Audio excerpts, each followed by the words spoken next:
pledge allegiance to the flag of the United States of America and to the republic for which it stands, one nation, under God, indivisible, with liberty and justice for all. Good morning. Today is Tuesday, May 14th, 2024, and the board minutes for May 7th, 2024. I'll move to accept the board minutes. There was one correction. She had, or you should have been under the dam of the water, should have been USGS and she had USFS. And you corrected that already. I'll second it. Any public comment? Thinks none, all in favor? Aye. Next agenda item is correspondence.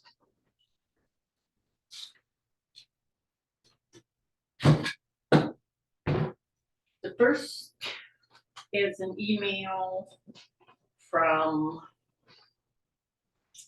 Daniel Poole with the Missoula field office, and they will be conducting a low intensity 55-acre prescribed burn, which was yesterday, adjacent to the Johns Red Park fishing access.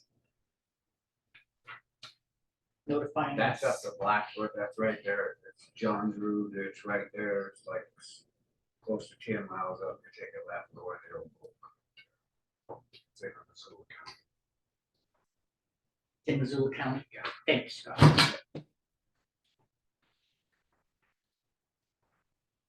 And our next is a letter from Anaconda Deer Lodge County. And this is, they are in receipt of our letter dated May 7th, 2024, which we desire to terminate the agreement between Anaconda Deer Lodge County and Granite County, which assisted your county in providing certain public health duties. And they state now that Granite County Public Health Department is properly staffed. There is no need for Anaconda Deer Lodge County to assist Granite County with staffing. So they are in agreement to terminate this agreement. And that's dated May 8th.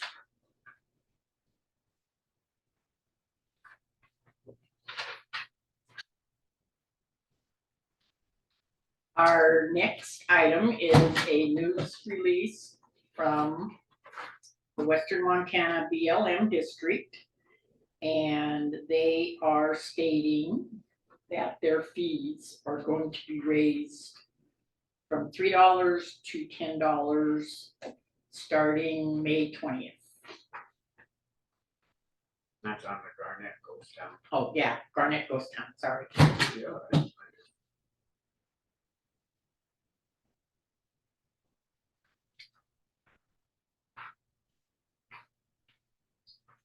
The next one is from Philip W. Richardson, and this is dated May 8th, 2024. And he's stating on 11/13/2023, I protested the proposed county road, I'm just reading as it's written, of Browns Gulch through my mining claims. After talking to Mr. Bradshaw, I withdrew the protest on the road on the two conditions. No utility easement would be included in this road, and 2, the road would be 30 feet wide or less and left as a logging road or jeep trail to remain as it is for the last 125 years. I was quite clear that only a 30-foot easement would be given.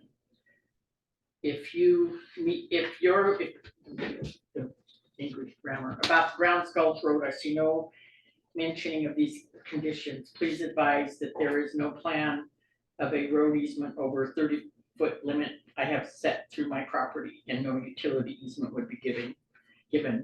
And then also attached is the copy of the letter dated on 11/13/23.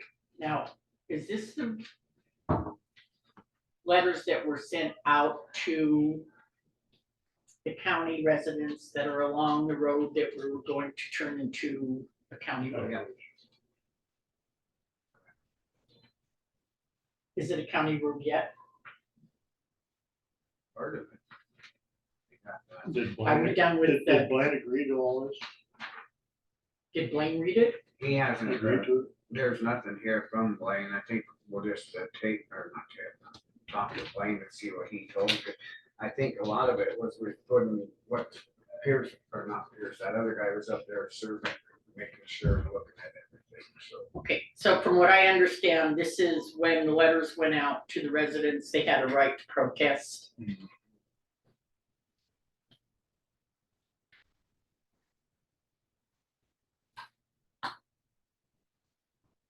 So I guess we'll put that for Blaine to look at. Yeah, Cause he's been, sounds like a great doctor to him, so we'll see what he's. so how can we agree to that? If it's gonna be a county road, it's gonna be a county. Well, road. yeah, if it's a county road, he's stating what his wishes would be, but Right, that's not stating that we have to. I mean, we have to follow county specs, right? Correct. Okay. The next email is from Dave Strohmeyer, and he is with the Big Sky Passenger Rail Authority. And this is BSPRA 2024 Annual Conference. It's June 6th, 7th in Missoula. And this is an invitation to attend. If the two of you want to attend. That is the dates that this will be held.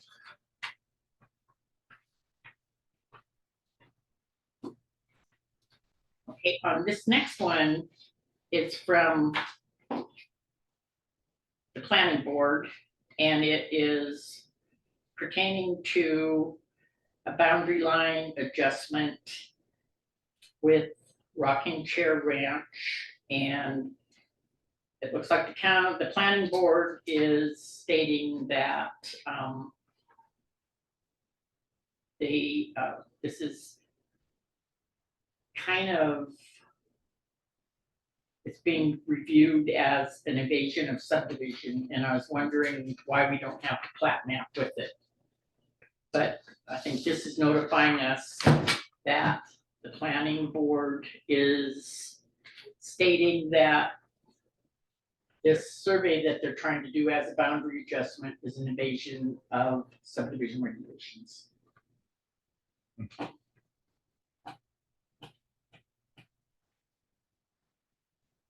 I guess we'll visit with the county planner.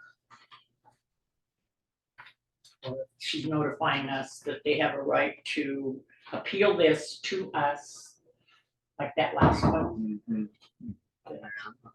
The surveyor Ken Jenkins did, and this is the same surveyor.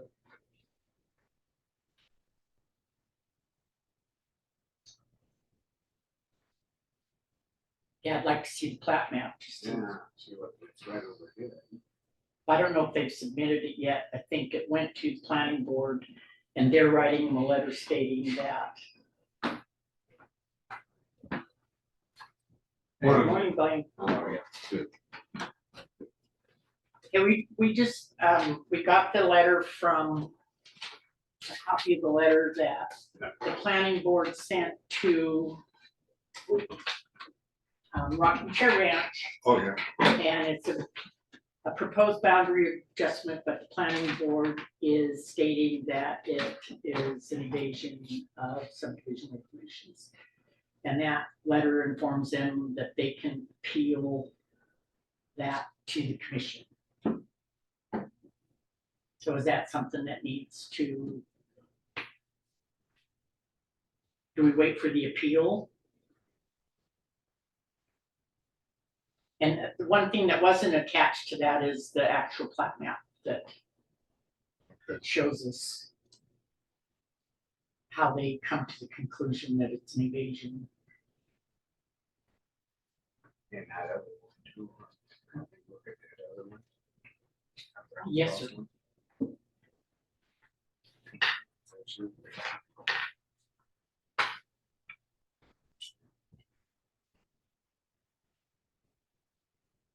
Okay, also Blaine on this correspondence with Philip W. Richardson.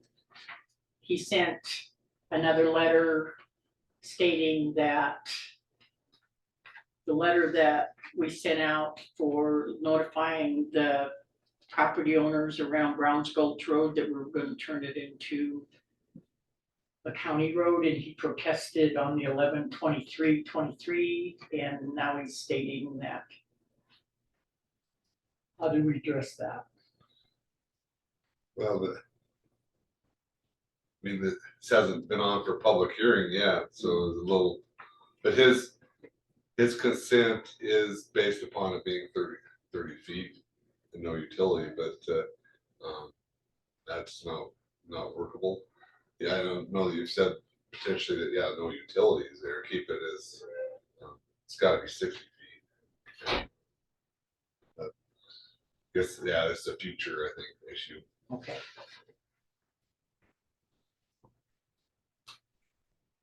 And that's it for correspondence.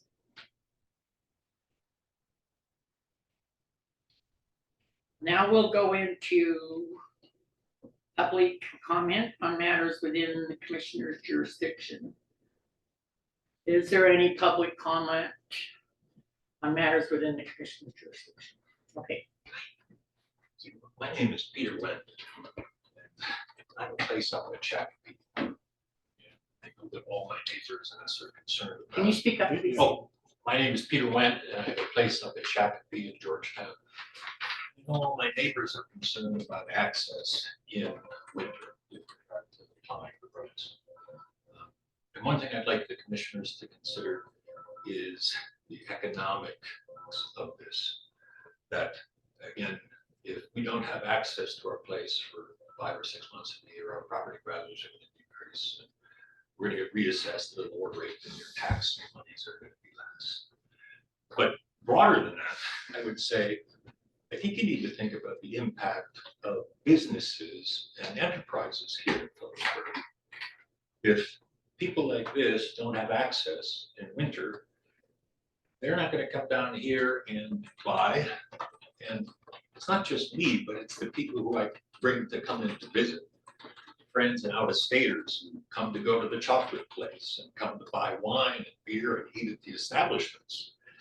That I think that you ought to consider that, just not from the Shakopee part, but from the people who have access from Lakeshore Drive and those people, all those houses. And I know some people who work in Phillipsburg who are there, and they will not have to have access to their jobs either. I know that there had been animosity between Georgetown Lake and Granite County in the past. And we may not have much power, but we do have economic power. And there's been talk about boycotting Phillipsburg and Granite County businesses. And if you think about that, and there'd be a lot of properties up there. Maybe there's, bet there'd be 300, 400, 500 people who would sign on to that right away. And if each of those people bring 10 people to Anaconda, to Phillipsburg to spend money, I think that that's going to have an impact, not just on what you do, but on every person in Granite County who has a business. So again, I think Granite County wants support from us. We need some kind of support from Granite County. And I thank you for your time. Thank you very much. Thank you very much. Is there any other public comment? Okay.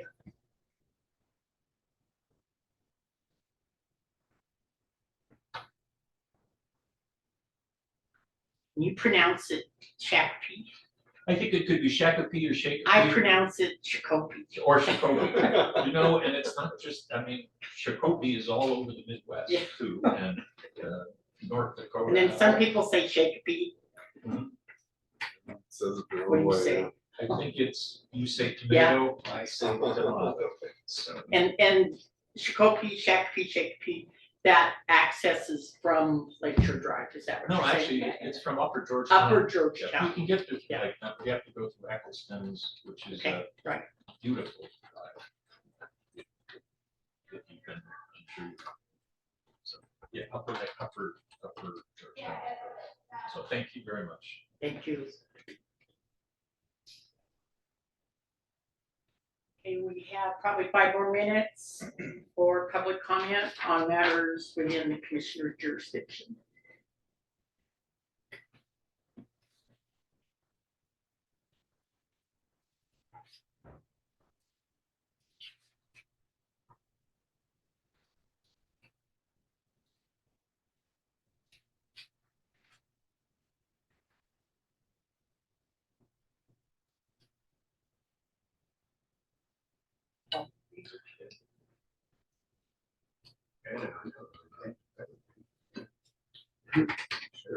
I guess, You want to stand up Sure. and state your name, Sure. please? Ben Grass, I was here about a month ago about the Pintler Classic, the bicycle race.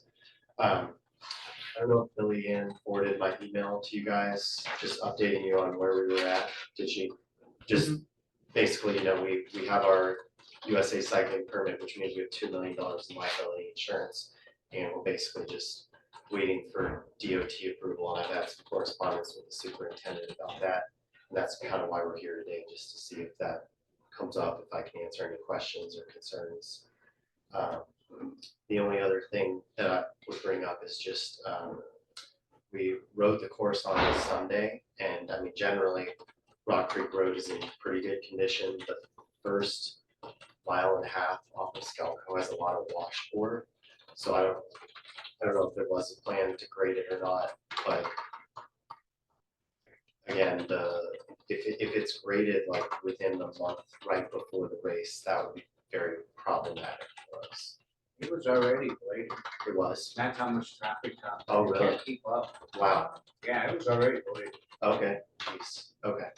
Well, yeah, Yeah, you just, with all them fishermen and that ranch out, you can't Okay. keep up with it. well, that's fine. I mean, we've, in our materials, we've said it's gonna be challenging, but if it is, the thing that would be devastating would be if it was graded like the month before. If it's really loose, So we received the liability insurance and then the permitting is on for 9:30 today. Are they gonna talk about that?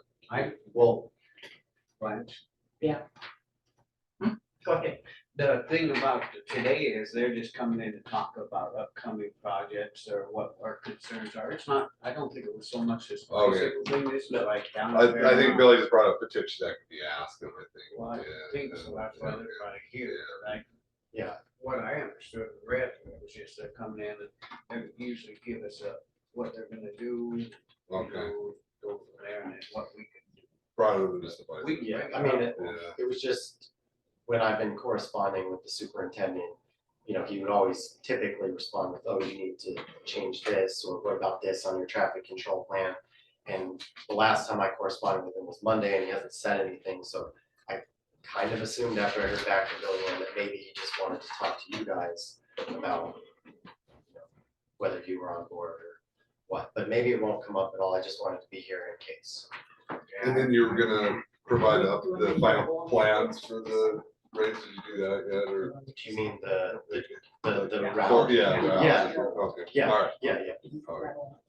yeah, that's no Okay. problem. And all right. And then Sheriff Dunkersley too and I have been in communication about like the ambulance services on board. They should have 2 units available that day, posted on course, and That's all up on Scott. We don't- no, I was just giving Yeah. you an update, because Yeah, no, I he had expressed understand. concerns about safety. That's all it is. Oh. Scott. Oh. I mean, we don't. Yeah. Yeah, you might want to visit with the sheriff and, Oh, no, I've been emailing. okay, So he's up to date as well. I just wanted you guys to know that, because he had expressed concerns about safety is all. okay, So, okay, thank you. thank you. Hey, it's 9:20. Weekly report with Road and Bridge Superintendent Paul Ault. Not here yet, so I guess we can go with solid Waste weekly report. Scott? Yeah, everything's going good. Making, receiving payments for granite disposal, people using the dump, and also making corrections and things. There's one that I've corrected with Scott, and there's just and ongoing. And I think this week or beginning of next week, I'm going to set out a notice to all the users that haven't paid into the system, either buying a unit or having property taxes. They're, the freeloaders, if you will. And people are receptive to some of the notices I've sent, and they've bought units and they're going forward with that for this year. But this is going for next year. They have to buy another unit, which they might need some understanding on how this all works. It's not good forever. It's just a 1-year thing that they're buying the units. So But if they don't buy a unit, they'll be pay as you go, yeah, that's what the notice will say. You pay as you go at 20 cents a pound. And we're working on turning off their card, so when they come up to the dump, they have an existing count in the card. I can turn it on and off, and they come up and they say, "You're not in the system." That's because of that kind of information. So they'll have to either pay or come in here and buy this stuff.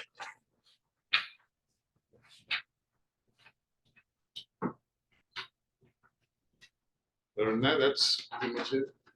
Going good, going well. Okay, thank you, Scott. Okay, Paul is here. So we'll go ahead and our weekly report with road and bridge superintendent Paul. We are just blading roads, starting magging some. Starting that today. We're moving the loader up to Middle Fork and start hauling gravel either this afternoon or tomorrow. And that's just kind of what we're doing, kind of get everybody together and rolling along. Gonna start picking road at a time, just keep going back and forth. I have a couple things. Start off with, like on the East Fork, where Blackfoot, put the cable in, road close to the road. They kind of plugged up a ditch a lot of places, and I wonder if we could get them to go up there and open those ditches on that road. That's basically from the trails on, and any other road that they did that on. Because the ditch, I started walking and then walking by here, and the ditches are like plugged up from what they put in there. I'll talk to them about that. I don't know if they even have a blade to do it. We'll probably wind up doing it ourselves. Well, I think they have a little back road. Yeah, I'll talk to him today. I gotta go home. It was one they plugged. Yeah. It's obvious where they put it in, So- in the ditch. And it's just gonna cause a problem like next spring. I guess the county did it. They send them a bill or? Yeah. Okay. I don't think so. Okay. Right. And my other thing is, I talked to Paul this week, and I'm not opposed to plowing the Georgetown Lake roads if we're compensated by the Forest Service. I don't think we should be going up there and doing their roads lovingly. We have. Okay, so I talked to Paul, and it was just an idea, and it can be changed. It was just an idea I thought that if we, Is this what this is? and I don't know how it worked out, but I thought you could take a little section of the Red Line Road, which is horrible, and do work that would compensate for our snowplow. I don't see how I can vote for just the snowplow, because we don't do it for anybody else in the county. So like I say, if we're compensated, I would go for it. And so then I talked to Paul, so he figured out, like, explain what. Yeah, so this is just it's an estimate on a typical winter. And obviously you don't know, but this was an exceptionally good winter for once, you know, but normally up there, that, and this is on the low side of what this stuff costs. And if we don't, I just think we should be compensated too, if it's a trade-off of the Forest Service and they're doing something for us in trade, then at least all the other people that are on private drives can't come and say, well, you're plowing for these guys and it's not your road, why aren't you plowing for us? And if it's already going through the rumor mill that way. So it's just a thought. So how much do you think we could have them do on like Red Lion? You know, I gotta try to get a half a mile anyway. Half a mile? I just go ahead and initial that. That'll be the 5 o'clock. There's a 11 AM jury or agenda item for talking about the proposal for service. No, So my thought is, we could just go ahead and do that annual thing and give it to Forest Service and see what they say. so there you go. But like you said, I just don't think, if we just keep plowing it, then other people are gonna be coming in here and saying, they're plowing up there. Plow mine. It's never gonna stop. It's too broadcasted. It'll be every subdivision, it'll be every private road. Won't go away.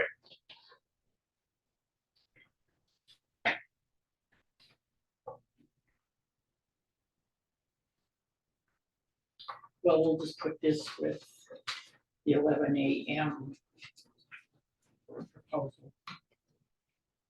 Look at it then.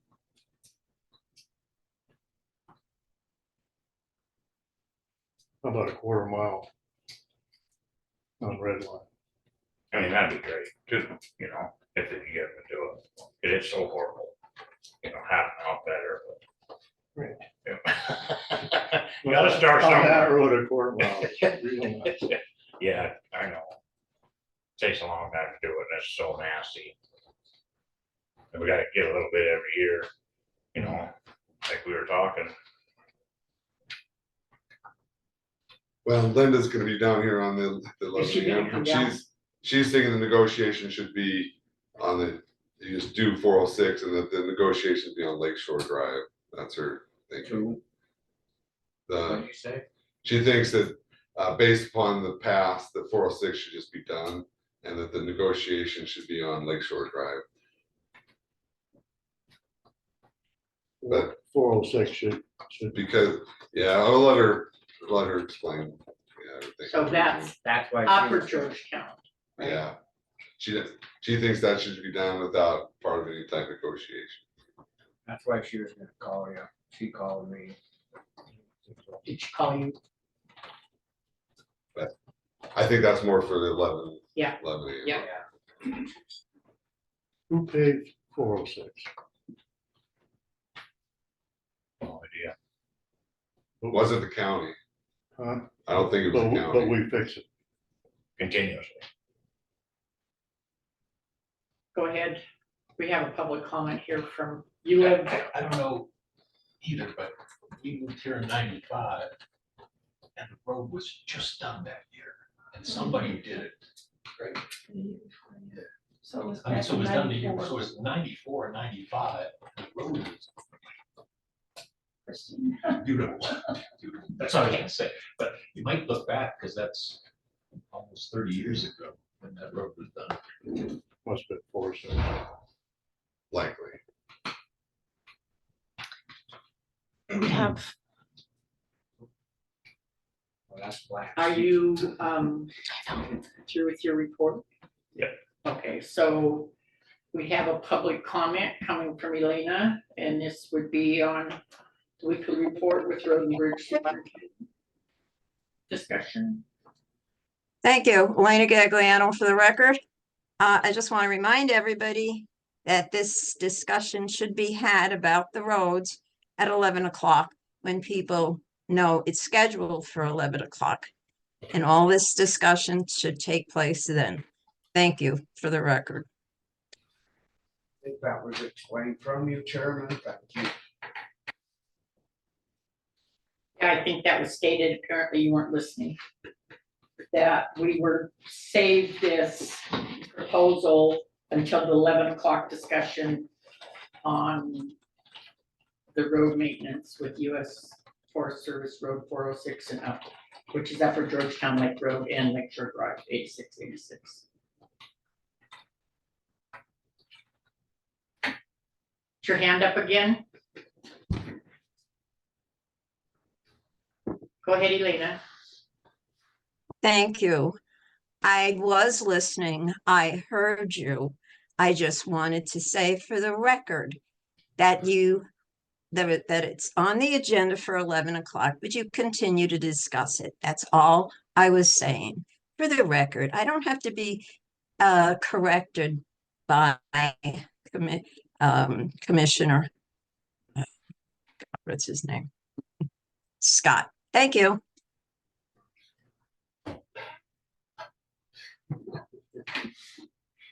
Oh, I don't know how to answer that one. I would. I guess for the record, we can make our decisions and we don't need, I guess, okay, you want to give advice to us that repeated that we've already stated for the record. Elena, you're perfectly entitled to do that. Thank you. How was that? Just a second.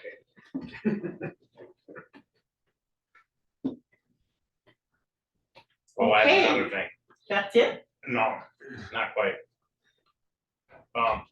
So Tommy got our gravel crushed and it got surveyed and wound up being 5,800 and some yards on the survey. And so it's a little over, but he'll just sell it to the county for 5,500 yards. And rather than take some off, if you guys are I agreeable. think we could do that. That's fine. That's fine. Saving a buck Right. for the resident taxpayers. Okay, so are you hanging around for the MDT update related projects? Okay.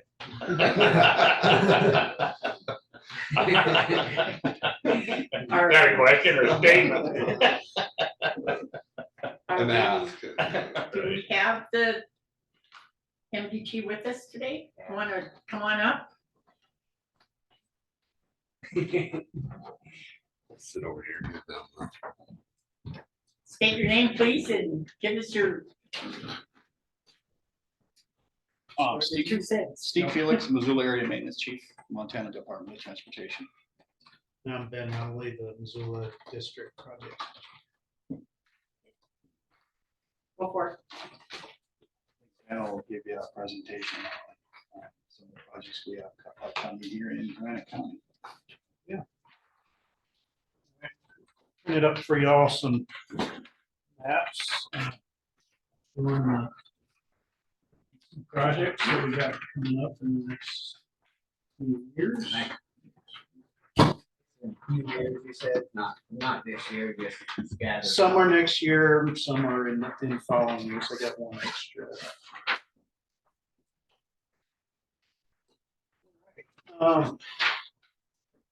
So as you can see, most of our projects that are currently programmed are all mostly up in that interstate corridor. Though we do have another safety project along Rock Creek Road. I'll just kind of go through them from sort of left to right and give a little explanation on what they are. And please stop me and ask questions along the way. Just feel free to interrupt to ask any questions if you have any. I said Rock Creek Road, you mean Scalcoho or actually Rock Creek? Yeah, so from the Rock Creek intersection or interchange going south along Rock That Creek. bridge stuff. Oh, okay. Yeah, this is not the bridge, but we do have a safety project to do curb signing basically along that whole corridor. So all the way from the interstate, all the way down to mile marker 49. So basically that whole corridor. And it's just curve signing and some of the problem curves where there's been crashes and stuff. So just a signing project using the safety funds pot of money. So up in that top left, that first project, and these projects, it's not really a code, but basically it lists the route, which is usually always I-90 for projects in Granite. But then the reference post, that's what the RP stands for, or mile markers. The project name, the UPN number is an internal MDT numbering system. And then that last line has that scope description, and then the number in parentheses at the very end is the year of construction that we're currently anticipating for the project. So that first one is it's a corridor wide project all the way from Missoula to basically the Bearmouth area to do a high tension median cable rail in the middle of the interstate. And that project was supposed to have occurred last year for construction, but it's been held up by the U.S. Fish and Wildlife Service for permitting. So hopefully it'll be going this year now instead of last year. So that's many miles of that high tension median cable rail, similar to if you go out towards west of Missoula, we get quite a bit of it out that direction. The one project after that is Wildlife Crossing Study. This is a recent grant application that was successful with the Federal Highways Administration, and it just recently got awarded, so don't have any specifics on it, but it's to look at potential wildlife crossing opportunities throughout the whole corridor. As to where they would be or what they would be, that'll be determined through the study process, which will be starting up this year. Then we have the D1 or Missoula District Guardrail and Fencing Project, also along the interstate. And this is it's in multiple sections on the interstate, all the way from Mineral County down through to Granite County. And in Granite County, there's about a 10-mile stretch kind of in the Bearmouth area where we're replacing fencing and some guardrail. Not all of it, but the sections that are in the most need of replacement. Then we have kind of on the listed kind of south of the interstate there. We have another district-wide I-90 corridor striping project. And this one is to replace the edge stripes. Instead of using our typical 4-inch white stripes, we'll do 6-inch white stripes for more ability to be able to see them. And then we're also going to inlay those into the pavement so that they don't get plowed up as often, and so that they'll be a little more situated into the pavement where we don't have to refresh them quite as often. And then we'll also be replacing the skip striping as well with new epoxy striping. I'm sorry, I forgot on the years on all that. So the wildlife crossing is starting this year. The fencing crossing will be next year in 25. Fencing replacement, guardrail replacement. The Rock Creek project says date to be determined, but most likely that'll be in 25. It said to be determined because it's a new project as of when we did last year's tentative construction plan, but now that it's got a schedule and all, we're probably seeing 2025 for that construction. And then this striping, 6-inch striping, edge striping project, that'll probably also be in 25 as well. Okay, moving on around milepost 140, there's that Bearmouth area slide on the Drummond frontage road. And this project's a little bit in flux, or a lot of bit in flux. you may recall, we did do a study a couple years back, and we looked at potentially doing a new interchange, like a partial interchange there to improve access. That was the recommendation coming out of that study, but once we've done more coordination with Federal Highway Administration, their stance is now, at first they were kind of okay with the partial interchange, but now they're saying if we do an interchange, it would have to be a full interchange. And with the costs increasing like they've been increasing for all of our capital roadway projects, and now being required to do a full interchange if we do the interchange, and it just being a really tight constrained location between the river and the railroad, the costs have just gone up so much that we just can't justify spending that money to put in a brand new interchange for such a small amount of traffic. So what we're looking at now is to do a state-funded project on the Drummond frontage road itself, not on the interstate, to figure out some way to sort of stabilize the slope a little bit. We may go to a one-lane configuration around it, just like there is now, but maybe put in some signals or something like that. Don't know exactly what we'll do, but it'll definitely be something that's a lot less expensive than a $20–30 million interchange. So don't yet have a time frame for that, but that's now in the process of kind of rethinking what we're going to do there. So that's kind of the recent news on that location. Did that study think that it's gonna be like a lot more sliding there, or what, or did it say? The originals, the Did it study say for a couple years ago? the interchange, it talked to that some, but it was more of an access study, not so much a geotechnical study, but that's gonna be a continual concern. That mountain's just coming down. It's And been pretty stable. lately, there hasn't been a whole lot of moisture. Stable to a point that once it gets wet again. Just take that bottom 10 feet away from it and see what it does. Exactly. So yeah, so we'll be looking to see, what we can do in that area for a lot less cost. So don't anticipate an interchange at this time anymore. Okay, we have another curve signing project on the interstate. There, yeah, oh, I'll walk that back.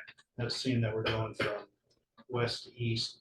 At the Bear Gulch Road undercrossing where we were thinking about doing that interstate interchange, there is a bridge deck rehab project to replace that bridge, or rehabilitate that bridge deck and the railing, and that's still scheduled for 25 for next year. Then we do have another curb signing safety project. This is a district-wide, so it's on multiple routes, multiple locations, but there is a location at that curve just east of the way station at about milepost 151 to put in some curb signing there. And then the last project is the Jens Safety Improvement Wildlife Fencing project. Starts just east of Drummond and goes about 10 miles, 11 miles. And that's scheduled to let later this year in say August. So construction would be probably in the fall for that wildlife fencing, and that'll be on both sides of the road, and it'll guide the animals to the existing road under crossings in that location. That one was a little bit held up by the Army Corps of Engineers and Wildlife Service, but finally finishing up that permitting now, so we'll get that later this fall. And those are the engineering projects that we have in the county. And Steve, do you want to go over any maintenance efforts that? We don't have a Be lot of looking at- maintenance projects. We'll continue to do some asphalt patching on Scalco, some of the problem areas. Scalco Road is set to open on its normal date this year again. We always open it on the Friday before Memorial Day. That is set to go. We did permit some access points out Scalco Road, Rock Creek, Junction, fishing access with FWP. I don't know if you were aware. Pretty substantial new access point there that FWP's got planned. As far as maintenance, nothing major. Some culverts out on Scalco we're working on this week on some spring areas. We moved the gate a few years ago farther up, and that area of road in there has been problematic for drainage, but we're trying to make that better. That's basically what we've got going on. Montana One, there's been a lot of work done on Montana One in the last few years. It's in a lot better shape than it was. We'll continue rock clearing up on Flint Creek Hill from time to time. As far as maintenance efforts, maintenance superintendent wanted to bring up, we've got an application in for a race permit, I believe here. That is going to be, we're still awaiting MUTCD approved traffic control from the race organizers. So we can't approve anything until we see that. Is that the one is that yours? Okay. They're right behind you. Okay. You need to have some information from them prior to. Yeah, we need to have a MUTCD compliant traffic control plan with the signage. And I know Chad's been working with the organizers trying to get that, so. I mean, I made my best effort and sent that last Monday. If I need to hire a professional traffic control engineer, I just need to know that. It's, you know, I can't absorb an 840-page manual to do that successfully.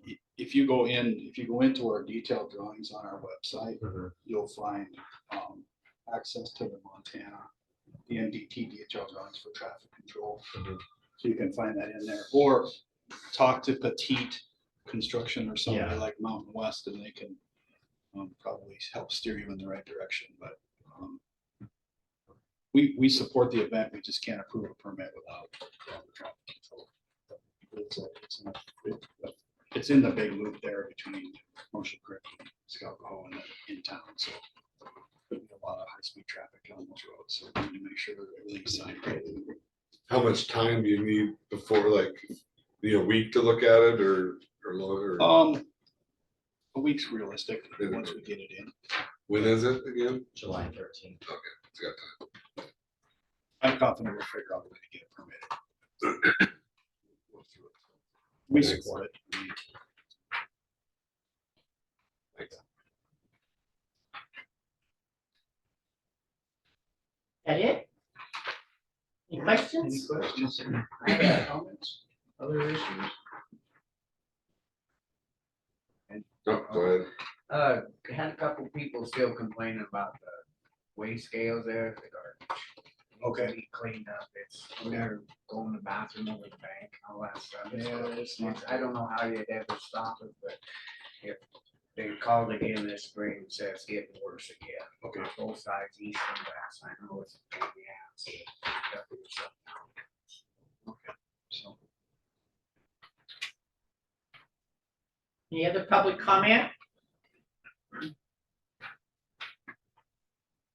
Okay, thank you. Thanks. Easy, huh? You know where to reach us. if you want. Okay, great, thank you. Thanks. Our next agenda item is resolved it, but I think we'll go ahead and close the session for a couple minutes. You guys all signed in? Yeah, we're gonna sign it right now. No, I saw the thing here, thank you. Okay. Got a couple minutes before our next agenda item, which is the dam timbers report.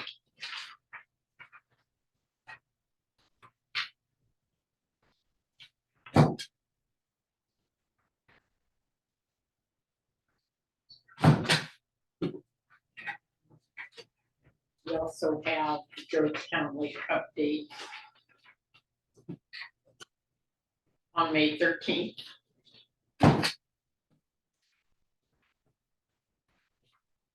So is there discussion for the lake is at the lake water surface elevation is 6429.97 feet as of 6:15 this morning. That is 6.36 inches below full pool. Last week, we were 6.24. What is it today? What is it today? 6.36. So it's just- And last week yeah, it about was Still going down. a little bit, 0.1. But tomorrow is May 15th. Yeah, tomorrow it goes up to it's really gonna go down. No, it was up to 30. 30. So But it's not really gonna, I don't think it's gonna hit us as bad as we thought, because we've been staying right there. You know, like years before, we've been down to 10 and then jump it up to 30, and then in a week's time, man, you just see that just start going, so. It's still gonna go, but I think we're doing good. In with Todd Plyce's report, he's predicting inflows pretty substantial in May and June. Yeah, but he left opening, but he said, well, if we only have 50% of inflows, Yeah, it won't fill.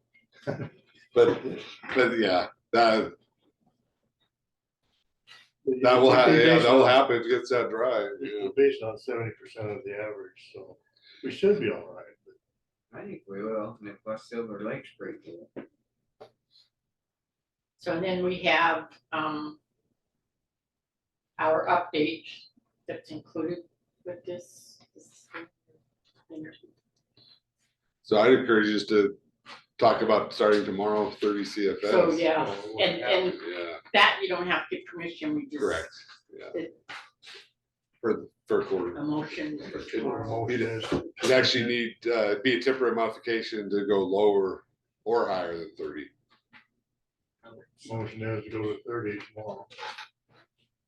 Say that again. The motion is to go to 30 CFS tomorrow. Okay, I second that. Is there any public comment? Brad, did you have anything to say?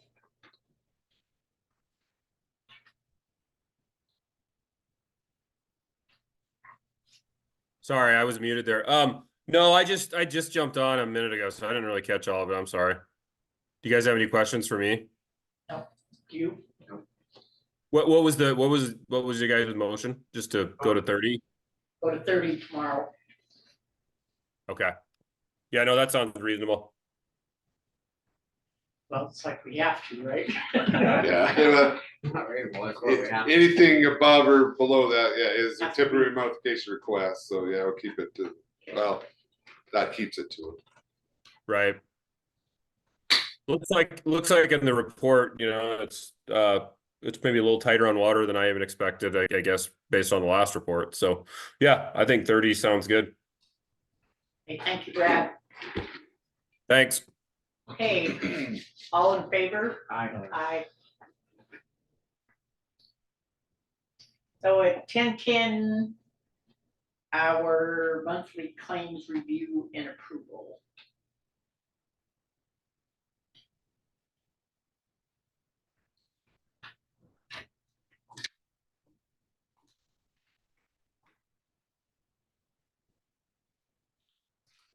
back at 10:30. Okay, great, thank you.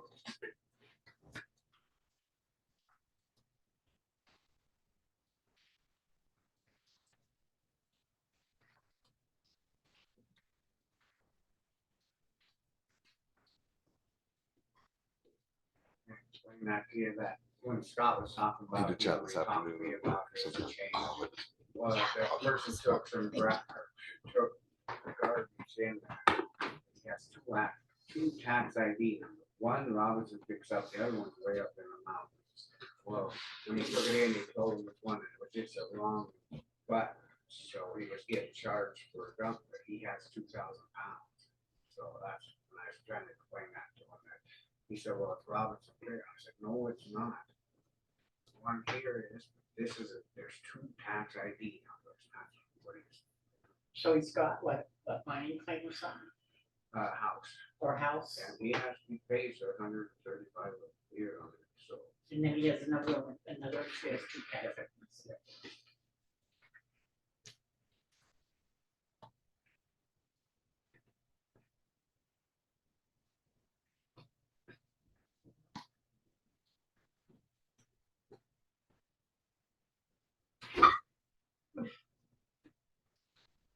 It's hot here.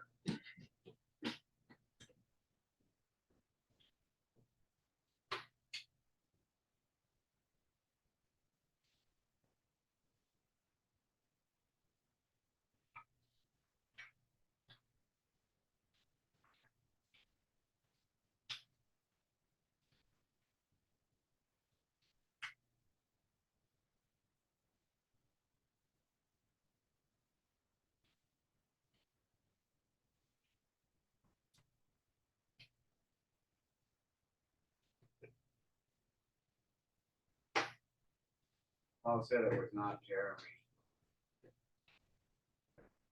But we got that, he'll check in on. But it was paid for by somebody, so they It's should already have to paid. let's look it up, who paid for Yeah. it, or if their credit card was, or it wasn't paid for it.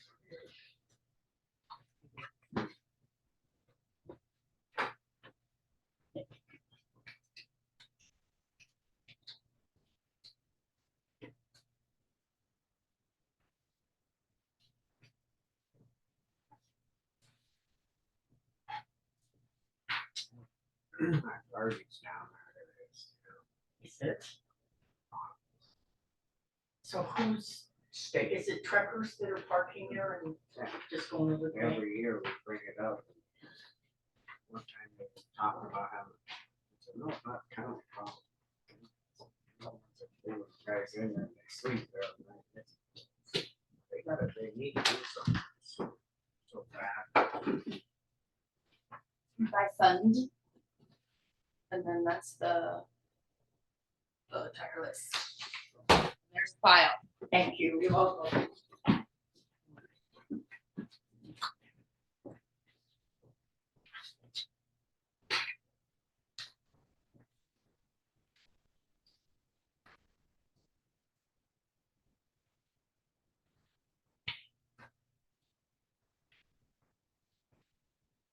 We are now in monthly claims review and approval. So we won't be saying too much, we'll be looking at claims and approving it. Right, great.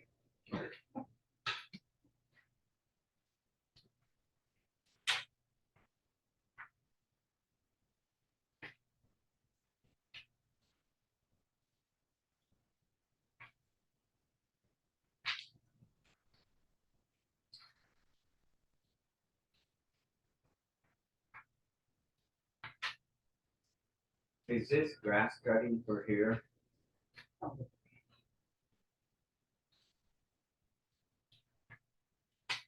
Was it two?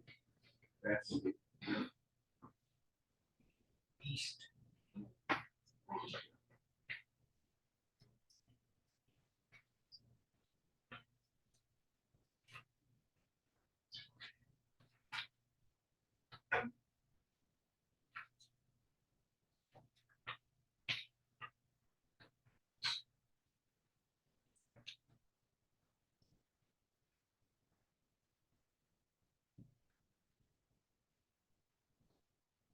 Is it taken out of the county building?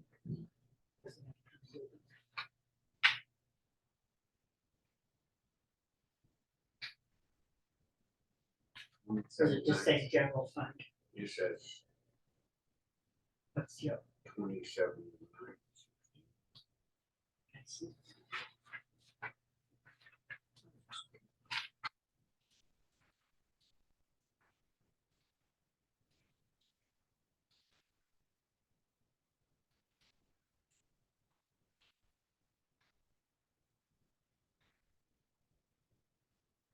Say on there what would come up. so it's, that's their vendor number. It came out of, yeah, here's your. So that is county building right here, yeah.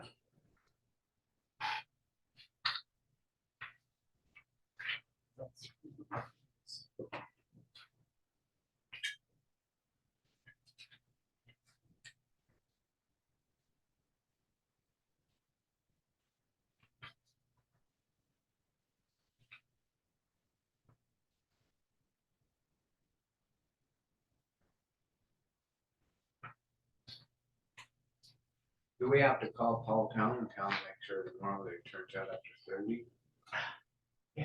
Probably. Powell County? Paul. Paul, Oh, Yeah. oh, yeah. can you just text him?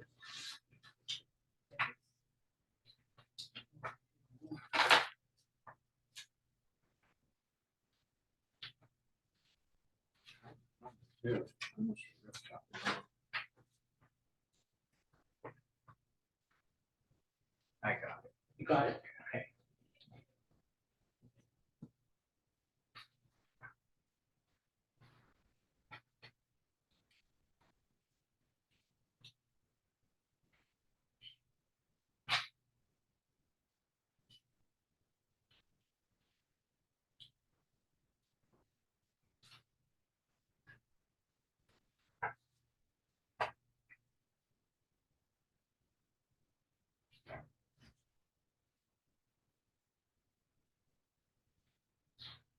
Hey, Paul or Scott, Adler.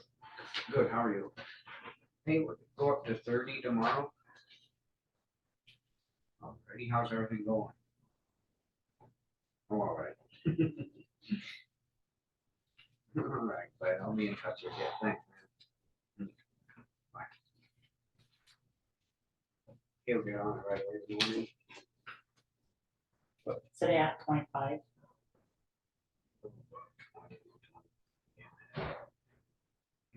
Did we have it at 25?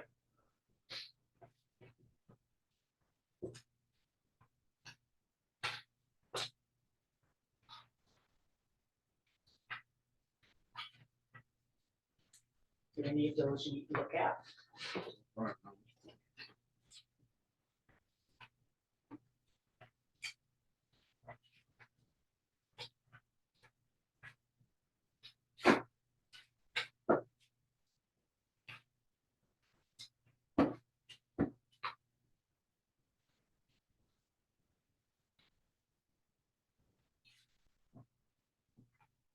Yeah, Granite County Medical Center, Area 5.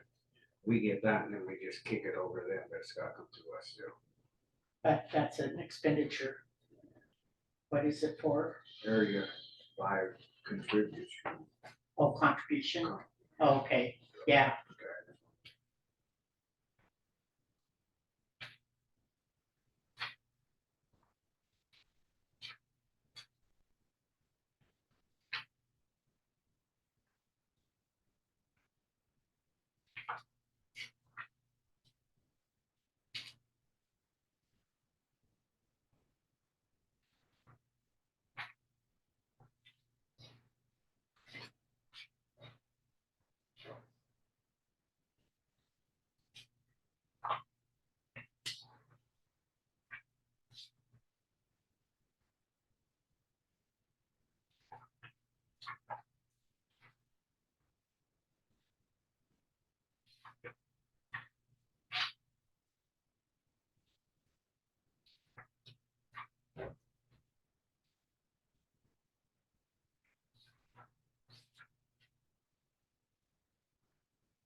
There's a billing review on, on,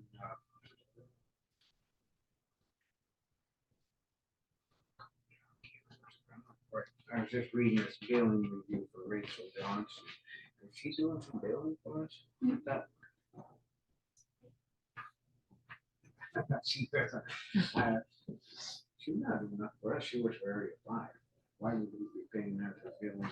I don't understand unless she's doing any of this stuff.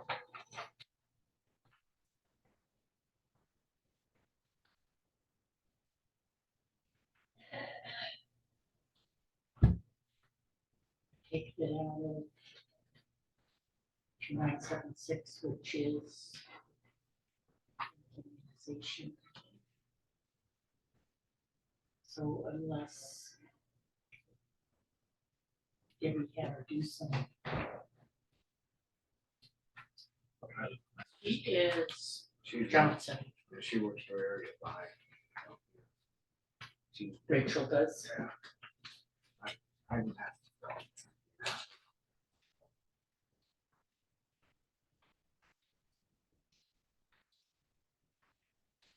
Here, so she takes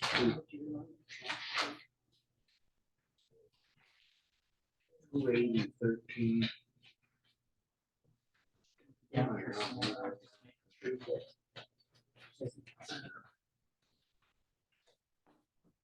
I was just curious if that.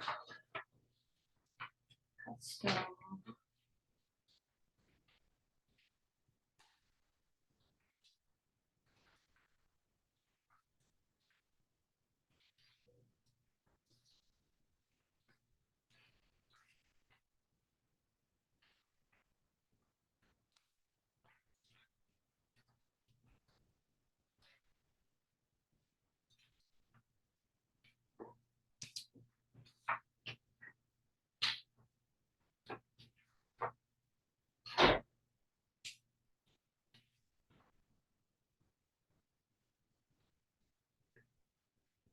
So,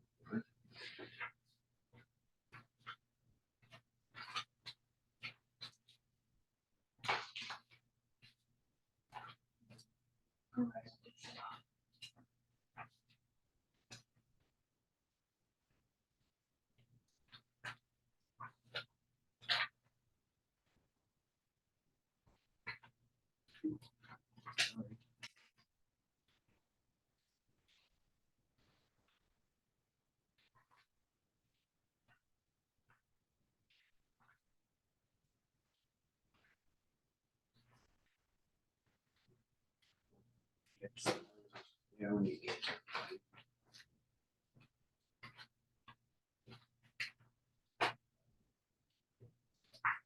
76.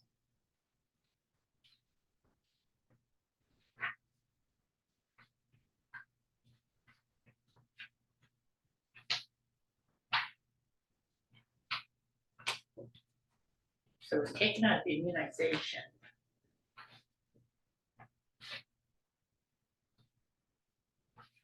It's probably under R, so it's still coming. I was just curious on it, I didn't know. I thought she.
Who's on that contract? He gets like 20 of them. No, I thought it was something.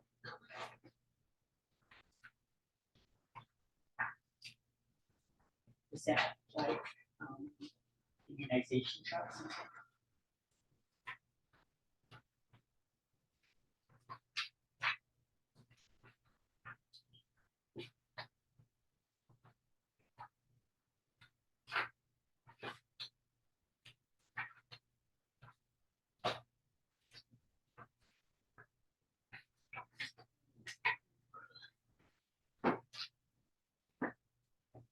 Sign in, Fred, or does somebody have to spell your name? Would you? Name? Good. Go ahead. I just read the guidelines, no, it said that, sign shit.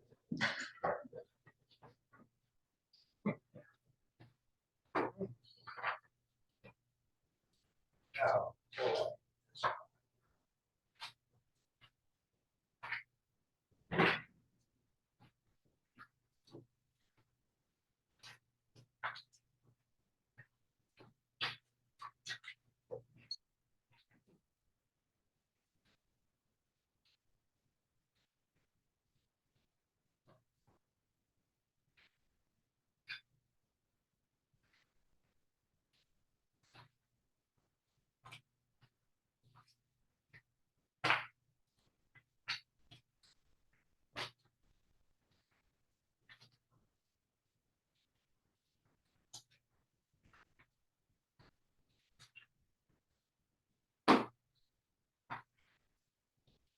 She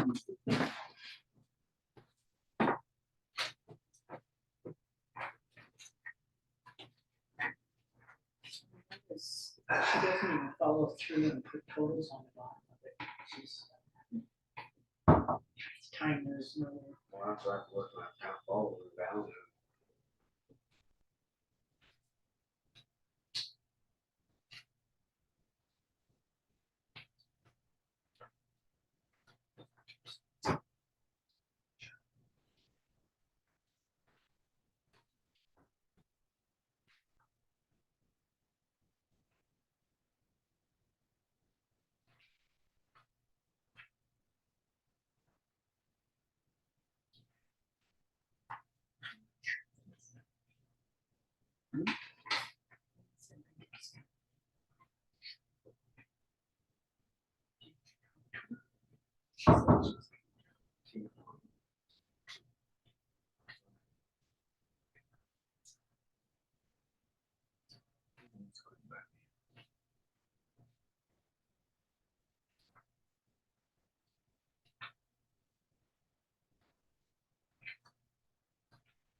See, Linda came down and talked with Billy, and then I had to come up here, and then Billy talked with me, and then Blaine came down, and then Linda came back. And explained, and then Blaine asked her to call you, so she called you. And Billy, she called you. She told me she was calling me.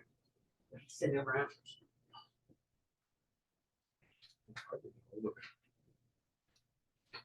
I believe Linda, she was said I'm calling him right now. I said, you know, I said, we all gotta be, you know everything, because I can't explain all that. One thing is subdivisions with it, and that has no interest. It's just.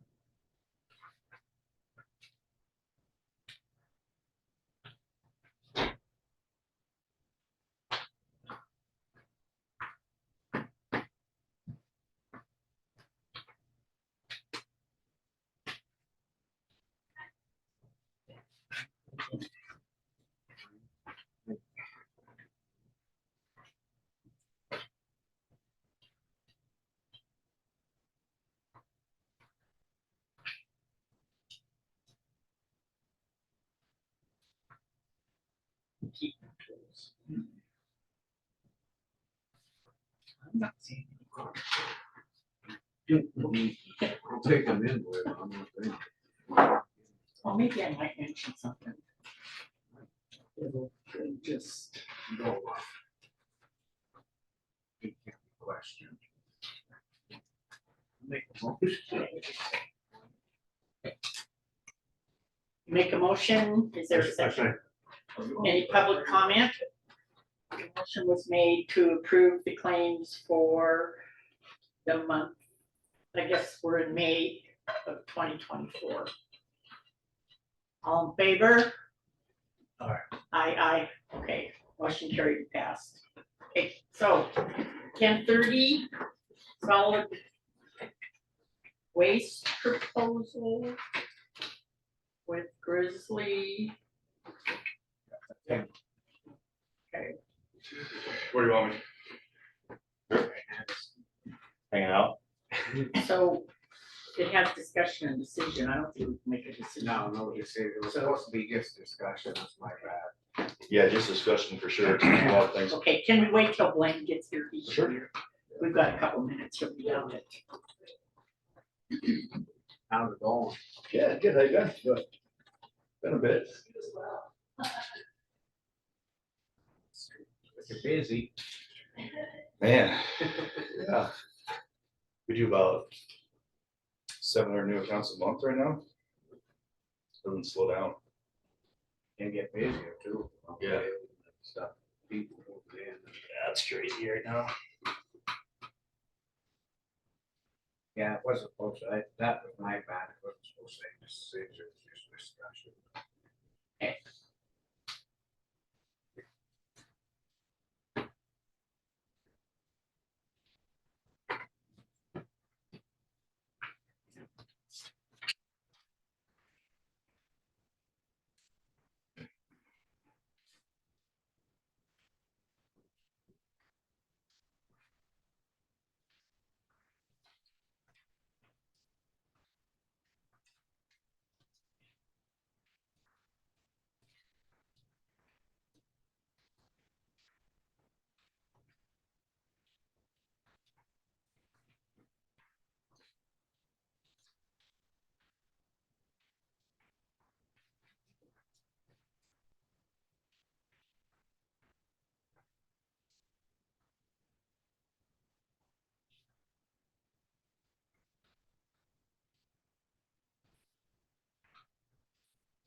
Okay, 10:30, solid waste proposal with Grizzly Disposal.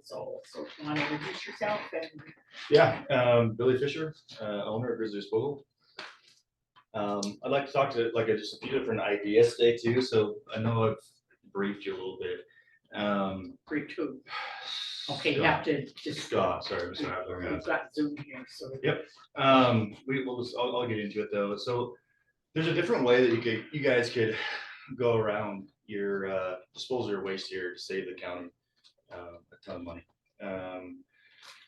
In the last 2 months, I've brokered a deal with Deer Lodge to be able to accept all your waste indefinitely. So instead of hauling it all the way back to Missoula, you'd actually haul the waste to Deer Lodge. And through Granite Disposal, currently, they would just haul it directly to Deer Lodge and dump there. And then so they do about, from my math, they do about 1,300 tons. The numbers I got from you guys is about 2,600 tons a year, so he does about half your So, waste. sorry, may I interrupt you? Yeah. Did you say Granite Disposal? Yep. Is hauling to Deer Lodge? No, Okay, I thought you said that. no, they would in the future. So right now, everything comes here, just process transfer station. They haul almost 100% of their material to Drummond. So for one, you reduce your overall cost of disposal. Right now, you're not only ran a 4-month average, but you're averaging $103 a ton out of Phillipsburg and you're $89 a ton out of Drummond. There's a lot of stuff that can be done differently even now than it is right now. If you guys look at your logs of hauls here, you shouldn't be hauling anything under 9.5 tons, 9 tons. If you look at the compactors that come out of Phillipsburg, a lot of them are 5.9, 6.2, 6.8. You look at all your data from 2023, you're basically overpaying for a haul because you're not getting the weight in the box. So, if you had somebody to work with you and actually, hey, let's weigh these things and get them up to weight, I would suggest, unless that compactor has different pressures or settings, that you won't even use it because that's always less than 6.5 tons. So you're hauling it all the way there and getting a haul charge for nothing that should be close to 10 tons every time. The biggest suggestion I want to make, though, it would be the biggest change for you guys, is that you have convenience dumping at your Drummond site and no roll-off boxes, and you stick 6 8-yard boxes out there and haul it with a rear load. If you look at with your guys for the county, there's only 50 tons a month that go there anyway. That's after Granite Disposal. You would pick it up and haul it with a rear load. So when you look at your overall costs for this county, I went through everything that you guys have. You'd probably save the first year alone, just in your equipment and fuel, you'd save about $50,000. After that, you would need to go to maybe just an attendant or even a card system down there, and you would save a lot on your wages that are down there, in the tune of like $120,000 after 2 years. And I can show you all that when we get into the details. I just want to give it to you, because you have to think about these general premises and see if they're okay for what you guys have and what your needs for the county are. But you can turn this thing around in 2 seconds and be completely black. We're in discussions. They're not finalized with Granite, and it kind of weighs on this decision if we go down that road of purchasing them or not. Mr. Robinson wants to get out of the business. He keeps telling me he turns 70 June 3rd. And so we're looking at doing that. And 60, almost got him. Oh man, that was bad. 60 June 3rd, it's not that old. So we're looking at doing it, but for us, it's just too little of an operation. Like to have it where you have the full waste stream, then it would actually make financial sense to come do it. For you guys, it'd make tons of sense because you're not gonna have to process material. It's gonna be a direct haul from the truck to Deer Lodge. The only processing you have to do is in Phillipsburg is keep that the same. Keep that for all your larger material, all your construction jobs. I would swap out and have 240 open tops there, so the compactor, and get those things up to 9.5, 10 tons and haul 20-ton loads. Your efficiencies are gonna go through the roof. And then, like I said, eventually, I don't think you'd have actually even need anybody at the Drummond site, but maybe an attendant. I know you guys are a tax-based pay, so you gotta have some way to track who's dumping. And if you get your 2,000 pounds for your $135 a unit, I mean, it's the same way. I've been having these same conversations with Lake County, so let's make sure I get the numbers right here, because they have the same tax-based incremental stuff they have up there. But yeah, and then so with us hauling it and working with you, we have a electronic system we use for tracking customers and weights them out. And with talking to Rich, I think there's a lot to be done with the correct assertion of units around here. When you look at some of his routes and what's coming in, I think some are underpaying, some are overpaying, but the disposal company needs to be a partner in that with the county and figure out where the waste stream is going. And right now, I don't think that's happening. I think there's nothing to tell or to document, or he can't provide you the number that you need to assess the correct units. And I think that happens a lot with just what I'm seeing. I've only went on a couple of routes. But you guys need to decide as a general premise, like, hey, are we gonna be okay, having just convenience site in Drummond and rear loads? And why I say that, you could have them both be 40 yards, but just the cost savings that you're gonna have from not having the man and the equipment and have to compact material down there is gonna be huge, and you don't need it here. If you don't have Drummond, who dumps, to my math, somewhere around 75% of that waste comes out of the back of the garbage truck anyway. And if you're direct hauling that, you don't need that labor. It's totally up to you. You could keep it there and haul, 40 to 50 tons a month and pay for somebody to sit there and smash it. And it's gonna be pretty slow without having the rear loads come through. So that would be an operational thing that you guys could, discussion you can have between yourselves. The hauling it direct to Deer Lodge is a no-brainer. I know it took a long time and the pricing was high to you guys a long time ago. I went through the whole discussion with them. It took me 3 months to get to the point where we're at now. They've seen the benefit of us hauling down there and the revenue that's came in. And, they went from 7,000 tons to 30,000 tons a year. How much? 30,000, because we haul about 23,000 tons. And you guys be adding another 3,000 tons on top of that. So their operational plan doesn't change. And so they see now that the revenue is going to go to the bottom line. And before, when they were discussing this with you guys, and it was like $60 a ton, and we didn't pencil. It wasn't smart for them. It wasn't smart for you guys to do it. It is now. And with that agreement with Deer Lodge, I don't care who does it. If you wanted to have that directly with them as a county and pay them for the disposal part, and then you just paid Granite or, for the actual hauling, that's fine. Or if it was as a unit, it doesn't matter to me. It really doesn't. However, you guys feel more secure. It's the same at the end of the day. It's the same. It's just a pass Can I through. interrupt you? For sure. For a second? Yeah. What you're now proposing to us is for us to have you do the hauling for us instead of, was it? Republic? Well, he's potentially buying Grant Disposal, but that he would do the hauling. There's even potentially a broader idea of it totally being privatized. That's another alternative. The reason why Granite County got into the garbage business in the first place was out of necessity. No one else was doing it. So if a private business could do it more efficiently, all the better. But the county would want a long-term type agreement. Right. I'm just throwing out I mean, ideas. right now, You'd want a commitment to do it. Looking in a broader scope, Yeah. bigger picture, you would want it all privatized where you would individually bill each resident in Granite County instead of it being on their taxes. I think that's your long-term solution, but that'd be totally up to you. If you think you can actually profit or it's better for the county to do it tax based. We're not profiting. I know that. I mean, equitable fees. Right, Yeah. but if you could do it in the future, where let's just say you were more efficient and the tax base was actually paying for the solid waste they're getting, then I don't care either. But I know I can privatize it and do it which we couldn't Better. like jump into that right It's a now. good, You yeah, want it's a to grab- grab, yeah, it's a gradual. And that would be where you, just a minute, we'll wait till our discussion's done before we ask for public comment, okay? So. Okay, now I lost my train of thought. It's easy to do. Talking about, you're talking, So right now. talking right about now, taxes and that sort of What stuff. you're proposing in our contract is up when with, I believe it's August. August 26th. Yeah.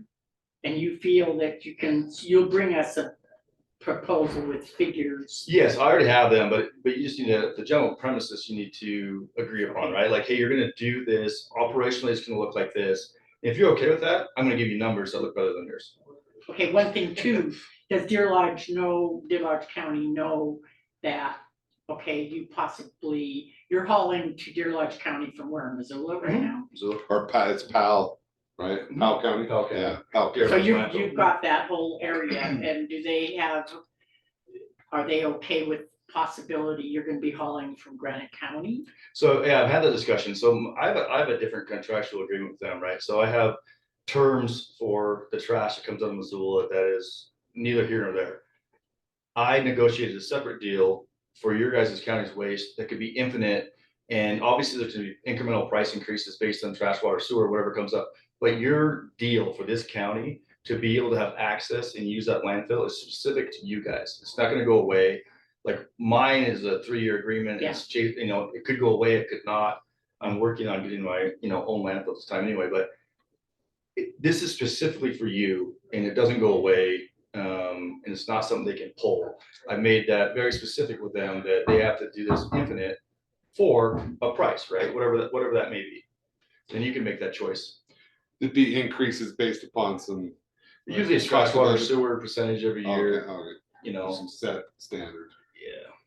I mean, is this looking at something where we could do this before, the budget period where we could possibly lower our solid waste fees to the taxpayer for the next fiscal year? Are you gonna save us money where we're gonna be able to do that? That's a county decision, but I yes. know, But yeah. we'd wanna see a figure before, And you can- because if that's the case, then by all means, we wanna save the taxpayer. That's the ultimate goal. But is it gonna stay that, that's the scary part. We'd have to get a contract with Deer Lodge County. Yeah, I have one, but they would do it either way, like, and it's already set and done. All you gotta do is do it. I think let him negotiate out, and that's in our contract with him. That's Okay. my thought. Okay, yeah, and that's what I. It'd be out of your hair, but I wanted you guys to have an option. If you want to have that where, hey, man, I'm gonna handle my county's waste and we're gonna pay for it. And if you want to do that, I don't care. Like, it's just a pass through anyway to me. So it didn't matter if either, yeah, I pay for the whole thing and you say, hey, I'm gonna do this at $95 a ton, or I'm gonna say, hey, I'm gonna do this at $50 a ton and you're gonna pay for the disposal. Like, it doesn't, you need to hear it there. What would be the length of the contract you propose, like the starting one? So you guys, you traditionally run 5-year contracts. I don't care. 5 years is fine with me. 3 years, whatever's more comfortable with you. It doesn't matter to me. Operationally, it's not that big of a deal. I need to make much changes. So it's pretty flexible, but traditionally on a waste hauling contract of this size, either Lake County, Granite County, whatever, they're traditionally 5-year I contracts. think I encourage the commission to do 5. Okay, so just to get this straight, just so that I understand, we would, instead of having a contract that is up in August with, is it Republic? Republic, yeah. We would instead negotiate a contract with you, Granite Disposal, to haul. And then we could also look at don't mind me. The container site in Drummond, where it's my magic wand. Okay, Yeah, you want to efficient, make Yeah. Drummond or Yeah. Heber more efficient. You're gonna want to haul, yeah, like I said, at the minimum 18 tons. You want to haul 18 to and that would be 20 something that you could suggest to Yeah, us. for sure. I think with public service, you definitely want at least an attendant. That would be my Would this Yeah. require a public hearing? To get it on the agenda, not a public hearing, but a public meeting on the agenda. We wouldn't have to have a public hearing whether or not we're going to go from Republic to Granite. Correct. No, there's a Public- contract. Public Contract. meeting, the issue of the going away from it being on the taxes, that would be a public. Yeah, meeting. that would be, Yeah. and that would be in the, down the road. But Yeah, yeah, I would just suggest that you run it the way you are, Yeah. more efficiently than you are right now, and then see how it plays Yeah. out. Yeah. 'Cause Yeah, Yeah. absolutely. I That's mean, we good. could- Then That's you're good. not, then you're still, Excellent then point. you're still controlled. yeah. Yeah, looking at it at the Is point that- where, The system's good, you can make it better. yeah, where Good. we're looking to a new contract with someone that's gonna save the taxpayers some So money. your contract, like right now, you have a contract, you get, there's a price to haul and there's a price to dump. Okay, just take that contract as it is. The new contract, we have the exact same contract. And I could give you our numbers and they're gonna be better because we're gonna haul it shorter and we're gonna haul it in the same vehicle, okay? On the outside of the thing, then you're gonna save at the actual sites because you're not gonna be processing. Like even like he was saying, when he goes to Drummond, they have to put it in the compactor, so it takes him like an hour at the site to dump his stuff. So even the efficiency on the hauling and operations side is gonna get higher because it's gonna go there. It takes 15 minutes to dump, when your deer lodge are a major landfill. Okay, so in this instance, then we could make a motion to entertain his proposal. Yeah, I just get it on the agenda. Once you see the proposal, get it on the agenda again. That's Yeah, what because I could bring you exact numbers. I could bring you what the contract looked like, but you have to kind of agree that you're gonna operationally change what you do to try to save money. So that's completely up to you. And I'd see that being in the contract with you and Howard. What do you think? I think we need to look at it. I mean, I could save money. I mean, can we make a motion to accept a proposal from Granite Disposal for contracting with us to haul garbage? Yeah, so Grizzly, that's sorry. that's the funky thing about it, right? So Granite Disposal owns the right or the permit to haul waste in this county. If we get this done, so I've talked to Mr. Robinson and we just want to make sure that the county gets service and, if we get this deal done and it's better for you, I'll actually purchase them and start operating. So it'll either be Grizzly Disposal or Granite Disposal will honor the contract. Right now, we have to kind of offer it as Granite Disposal. They're the only ones authorized to haul in this county. So when you guys look at accepting a bid, they're the only ones authorized, and then that would just roll over into the purchase later. So yes, you'd be doing this with Granite Disposal, which would then turn into an operating entity of Grizzly Disposal. But ultimately, the business name of who we're doing business with, I mean, it Okay. could be, call it anything, but as long as they're properly We permitted. wouldn't be doing it with Granite Disposal because they wouldn't be coming and hauling it, Deer Lodge would be doing it. Well, They would, because like we actually would give them the assets for the first, if we didn't get this done by August 26th, it doesn't matter. It would all get done with our equipment and our people, but under their permit. It's kind of that's the little caveat. So he can buy that name, he can actually buy the business name. That could be an Okay, option. how is the proposal coming to us? Grizzly Disposal or Granite Disposal? So it'll be Grizzly Disposal by DBA for a while. Okay, so that's how we want to make the motion is Grizzly I Disposal. don't know that you need a motion right now. I mean, you could do a motion to ask him to do a proposal, but I don't think it's not required. He can send you a proposal. Well, You does got he one want, for- he wants something guaranteed where he can give us a No, if you're gonna, quote. yeah, if you just want to accept our proposal with the new operation plan, that would be perfect. What I see though is him bringing you numbers and then you agree on that. I don't think you need to agree Then to it's see a the proposal. discussion decision. Yeah. Right now, without the numbers, we're probably pretty tough to. Yeah, so what- Hearsay. Okay. the motion could be that they'll continue to negotiate with you and that. Yeah, and you could keep it as simple as you want to. I mean, I can actually bid exactly the same as they did unit for unit. And then you're just gonna have the added benefit of the operational stuff down the future, because it's gonna be cheaper no matter what. You could have apples for apples and then you eventually work into the operational efficiencies. I don't care Which- how you wanna do it. I think let's just keep it simple, and then if you choose to go beyond years from now. Hmm? So is there any public comment? Okay, Stan, state your name and Good, no. I'd like to ask you a couple of questions. Do you have a license to haul 40-yard containers or 60-yard containers? Yes, so look, and that's the caveat, right? Granite Disposal has a license to haul roll-off 10 miles around the basin and 10 miles around Phillipsburg. They do not have it in Drummond. If we purchase them, we will apply for one because it's silly not to have one. But currently, you can haul T-Birds, but you can't haul Drummonds. You're honest then on that. So right now, why are you using little trucks to haul from Missoula? We don't have a transfer station. You have to be licensed of a transfer station, which I You applied don't for. have that. Nope, don't have a transfer station So you have a 5-year contract with, Deer Lodge? nope, 2, So you don't have that either. nope. So it seems to me you don't have a lot to offer. In what fact? What fact, you don't have just what I mentioned. What do you? You what don't would, have your own landfill, Nope. so we're betting for a dream. Well, before the county signs that contract, there'll be firm commitments, so it's not, we're not gonna sign it off of just a word, it's gotta be the commitment. and having You it gotta in place. deal with the state yet. No matter what you do, you're gonna have to deal with them.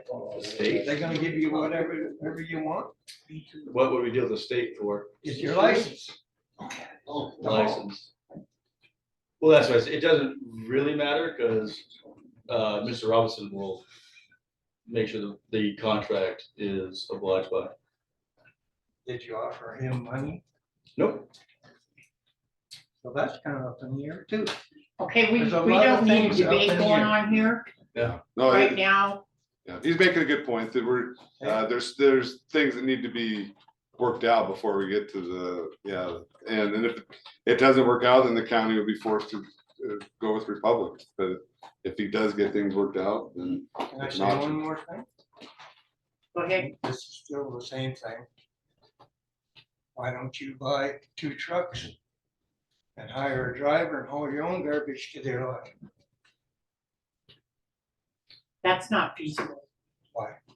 I don't know why. I guess we looked at it and it wasn't feasible.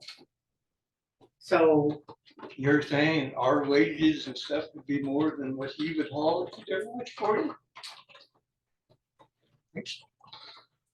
At the time, why it didn't work out was,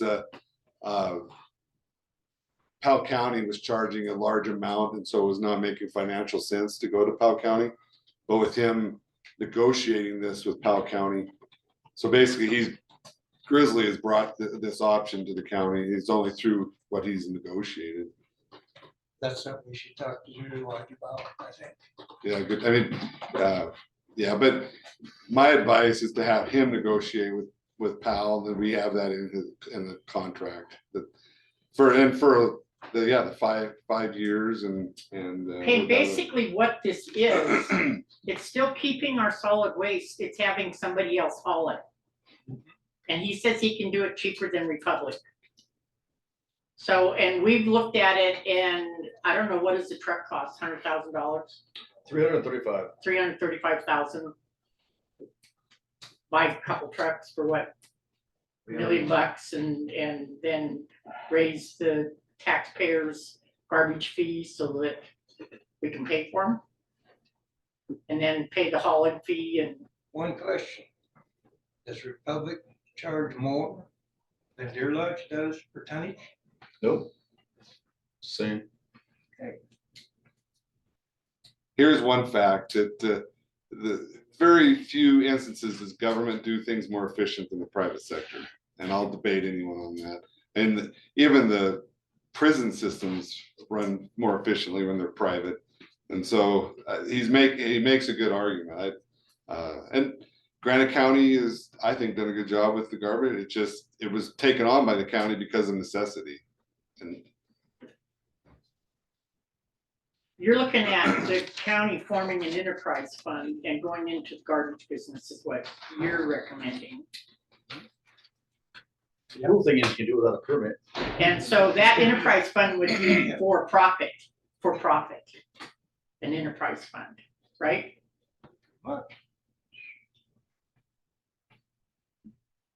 Yeah, the county cannot run the system as a for-profit. But you can. Not under, I'd have to research that, but the statute talks about equitable fees and so forth, so it's not the county couldn't run it as a for-profit. There's a whole different accounting structure for an enterprise Yeah. fund. It'd be like the town of Phillipsburg trying to make money off their water and sewer, that's not allowed either. It's gotta be an equitable fee that basically the fee pays for the program. But they are making money. Just kidding, they're not. I will double check that though, because I am talking off of.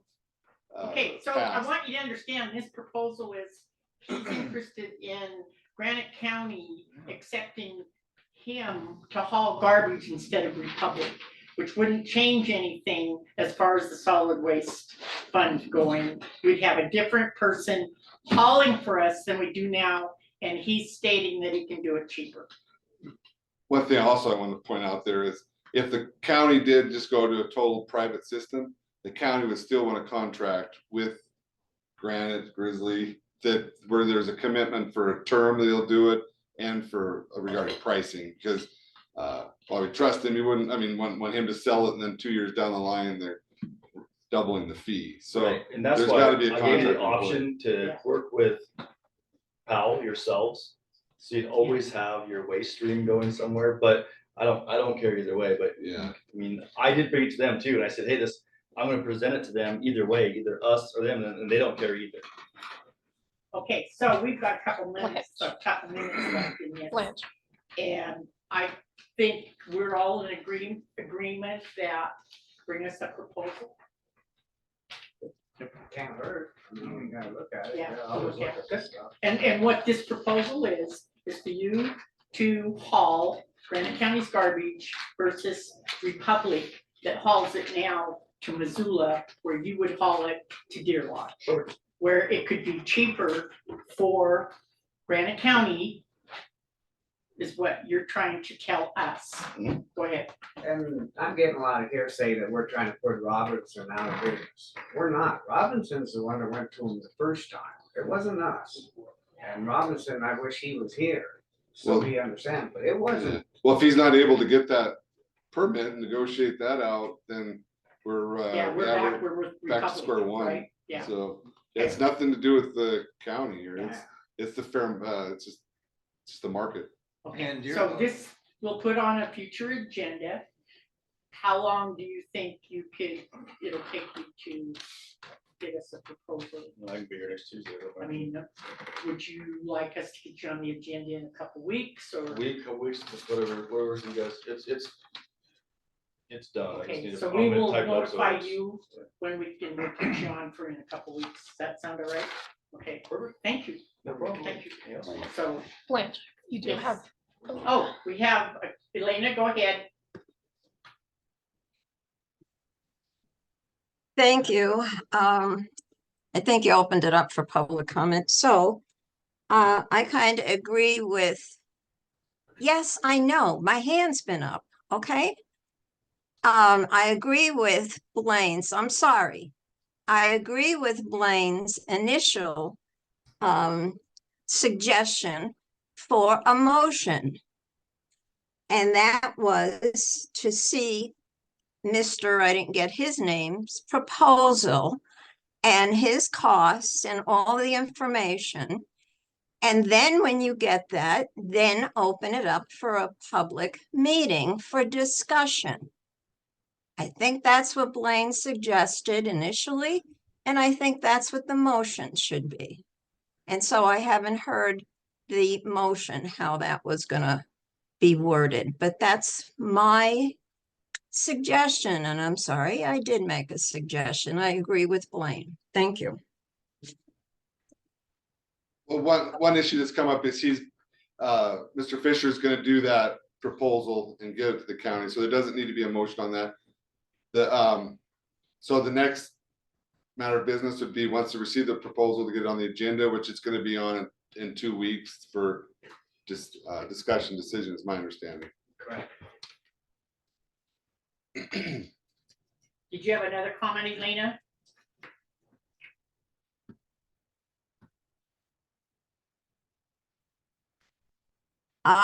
No, if that's the motion that once you get it, it will be on the agenda, then fine. And once it comes in, it'll be put on the website so we all can take a look at it.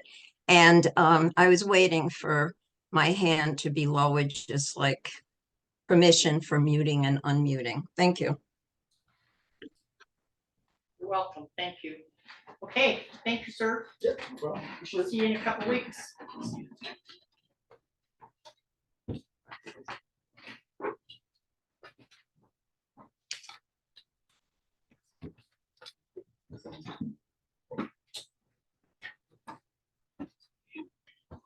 Okay, next agenda item. Hey, how's it going? You're not Billy? No, no, Brandy. Brandon, good to meet you. Yeah, nice to meet you. I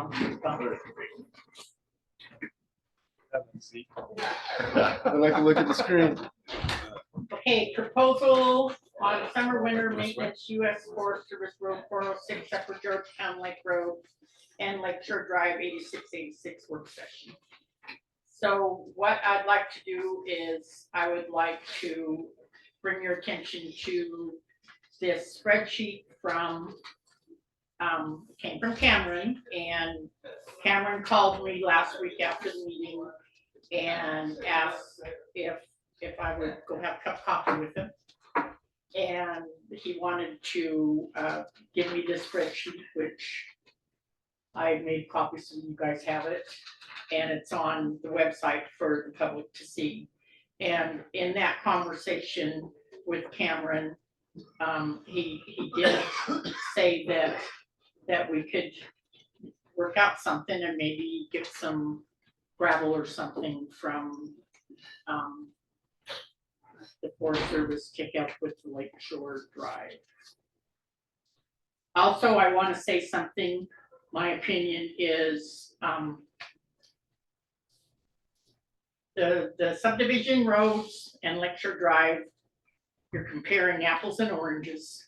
Yes, I feel you're comparing apples and oranges. And knowing that we have an agreement with the Forest Service on Lakeshore Drive, that's something that I think we really need to consider with our agreement. So Scott, did you have something to say? No, I just got this and my email didn't come through. I just got this, so I haven't really looked at this. Okay, I put this on the agenda, and I just want to make sure that everybody understands I'm not opposed to snow plowing at Georgetown Lake if we are compensated for it. And so I came up with, and I talked to our road superintendent, and he came up with some figures. And just as a thought, I thought maybe we could do a little bit of reconstruction work on the Red Line Road to compensate for that snow plow. So, what do you say? Chuck, I've said this several times. The Forest Service does not plow snow. If you have a project that you want to do some work up at Red Line Road, then we could talk about Red Line Road. But I can't use appropriated dollars to fund snow removal. The landowners know that, and as does the commission. So you're against doing work to compensate us for snow? For snow removal, yes. If there's a road that it's a county road that the commission wants some extra maintenance on, then we could work on that road. But I can't exchange that for snow removal. That's not part of our mission. It's not part of how Congress allocates money to the Forest Service. So you are willing to help us on the Red Line? Sure. Might not be this summer, but yeah, I mean, that's what the whole annual maintenance plan is about, is identifying projects and working towards a good road system in the county. What were you talking about, like a half mile or something, or what were you Yeah, talking about? Paul came up with some figures and, he figured, could do a quarter to a half mile on the Red Line Road each year, We just got this smooth. every year, just plan on.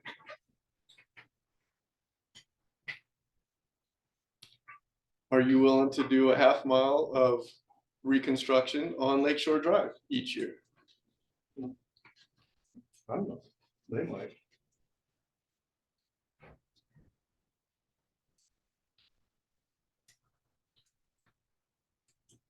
Blaine? So, one of the things I think should be just talking about Lakeshore Drive, which I'm glad you are. I think what Linda's talked about with 406, I think in the counties, with all the subdivisions approved off of that should be done. But I agree with some Lakeshore Drive, finding some middle ground. We talked about potentially some grading and gravel on that. I think that could be part of the proposal, that they provide some grading and gravel for Lakeshore Drive at least this summer. Do a year by year agreement.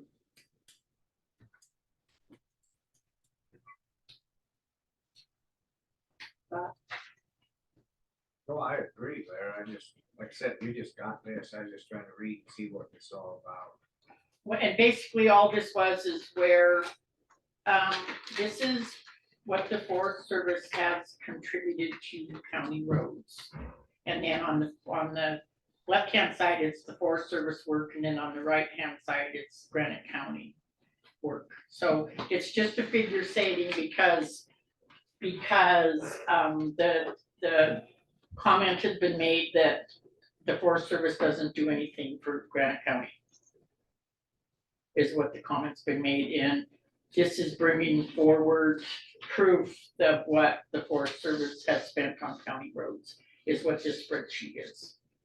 Well, last year, I don't remember any work being done on Copper Creek Road. Last year was the year it was the landslide, correct? Yeah, we did that. You moved the landslide kind of, but my understanding was, I wasn't here last summer, but my understanding was the grader did go up Copper Creek Road.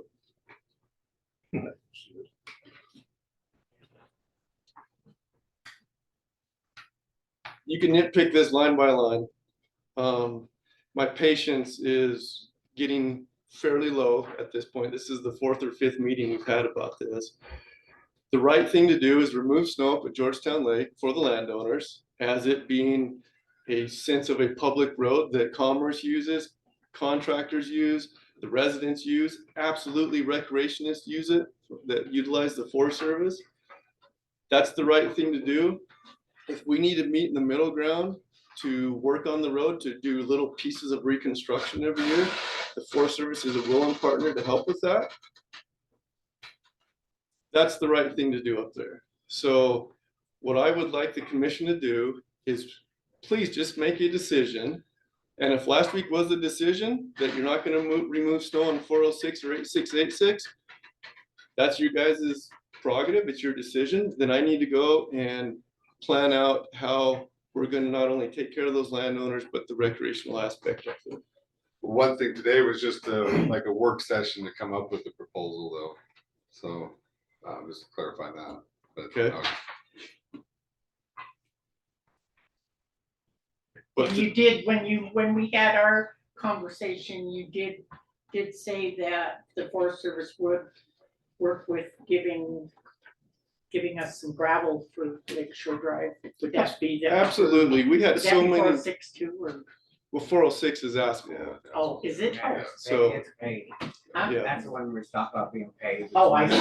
Oh, okay. 93 or 95, you said that guy there, it was trying, we don't know who did it. And there's darn sure some tough places on that asphalt. I mean, it all needs repaved as well, but that's a $10 or $15 million project. But focusing on Lakeshore Drive, I mean, there's a lot of work that we could do in-house. We could almost mirror what we did in 2018 and 19. We could work as a group to reconstruct short segments every year like Dan Villa has proposed. And it's not a home run. We don't have the money to hit a home run. Neither of us do. But we have the ability to make incremental small improvements on this road for the better of everybody. And that's what I think we need to work towards. So if it's this year, if the Forest Service provides 10 belly dump loads of gravel, and it just happens to be the graders up there that day from the county to work that material in, then let's work something like that.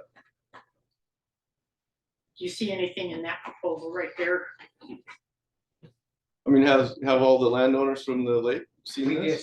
just got it, Okay, so, I mean. because it'd be interesting to see their comments on this, but So, question, there's subdivisions that access Lakeshore Drive also, aren't there?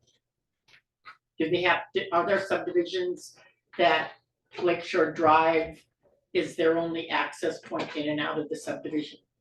Yes, yeah, I think so. yeah, but historically, Lakeshore Drive has been one that you've negotiated on. I don't think they can say you have to. I don't agree with that argument. I think the negotiating out an agreement is the way to go.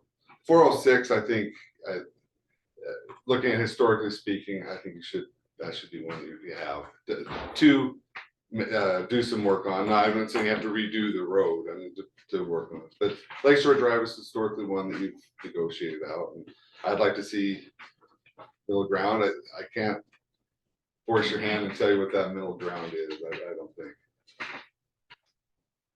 I think you proposed hauling gravel last week. I did. Didn't you? Yeah, it did get brought up as an idea. I remember that. I've had my road guy up there twice looking at the road to see what we could do. So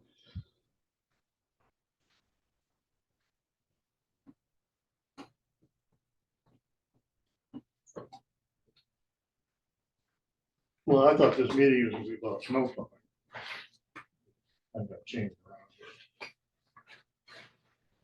And, you know, there's other subdivisions that have Forest Service road access and and we don't plow. People plow. They live in the subdivision. Viking Lane.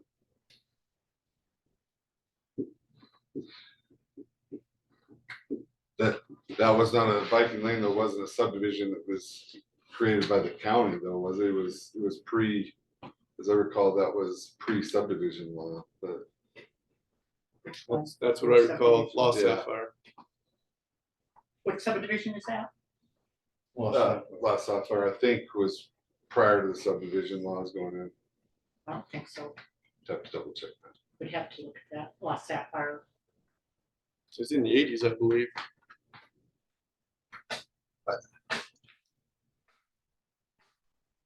I do agree with the Blanchard. I think it is apples and oranges because the county does have the resolution stating they would take over Lakeshore Drive. I understand your point too, but I think that getting some work done on, even if it's not a this for that, having some work done on Red Lion would be great.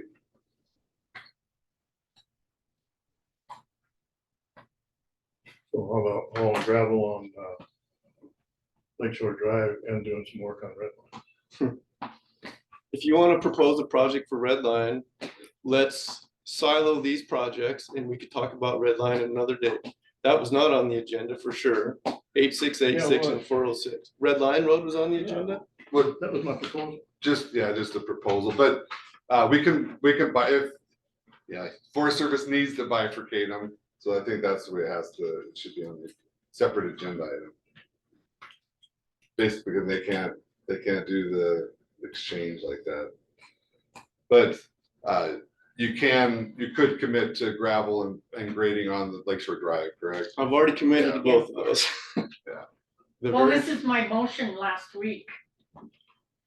And that's when it was dropped, is that we continue plowing both on Lakeshore Drive and Upper Georgetown, which is 406, and that we work with the Forest Service on blading a couple times a year.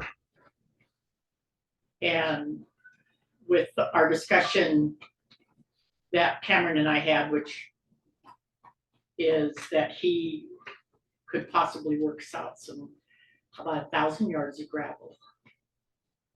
Maybe, something like that, for Lakeshore Drive.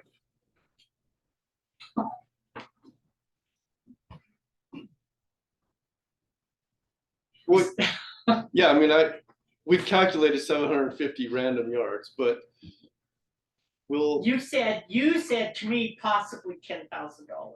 right, I could put 10 grand in the Yeah, you gravel, did say 10 grand, right? and so maybe we can get 1,000 yards for 10 grand somewhere, maybe. I don't think so, it's a lot more expensive than that, but 16. that's probably more, 1,000 yards is probably more like $30,000. But Well- we could take steps to improve the road. That's the important concept. Get some gravel to put on it, Absolutely. and supposedly we already bladed it, and it's right back to its, That's what that guy called in and complained Yeah. about, sorry, potholes. is it I mean, back to the potholes and. The piece that we reconstruct, whether it's 200 yards long or a quarter mile long or whatever it ends up being, like it needs ripped up with the grader. It needs a bunch of crown, like uncomfortable amount of crown put on it, and then gravel placed on top of that to make it right. Then it'll last. Then next year, it's not that big of a deal. We go to the next quarter mile and we do the same thing. Then the year after, we go to the next quarter mile. And then this is and I also stated last week that would be anticipation to actually get the road up to specs with getting some flat money. And then if the road is up to specs, I think that Granite County, per that resolution, would make it a county road, therefore we could get more gas tax that would help with that road.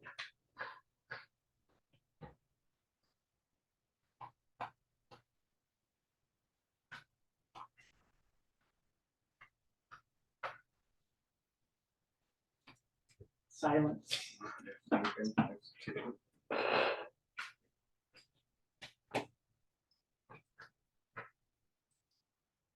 I was gonna talk about snow plowing, so. No, I always had the intention, I think we need to help with the blading too. I said that last week, It's your opinion. it's my opinion.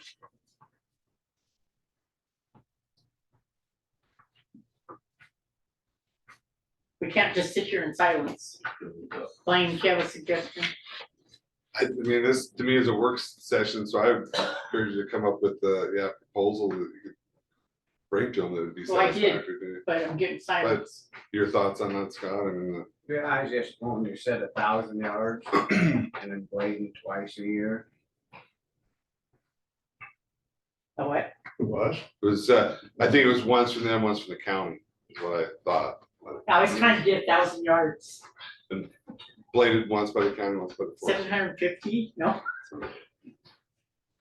$10,000 worth? That's what I know I can Yeah, cover okay. that. Okay, Should be a dollar figure. okay, so a dollar amount, he could come up with 10,000 for gravel to help with Lakeshore Drive. Would that be the county purchasing the gravel, or would it come from the Forest Service? We could purchase that. Okay.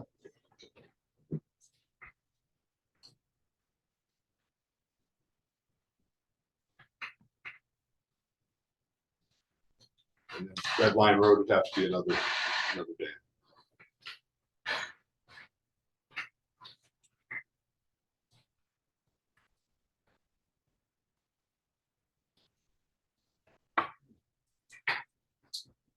So Paul's figure was 44,000. We'd spend on the road there.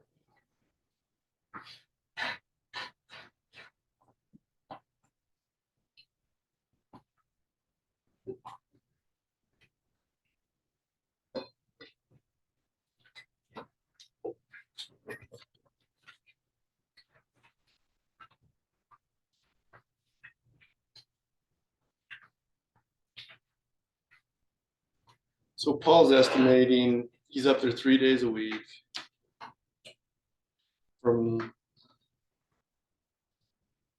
October to April, so $44,000 for snow removal. But we need to get back to the Forest Service mission again. You're plowing the roads for those residents. So this $44,000 is a contribution to them. It's not a contribution to the Forest Service.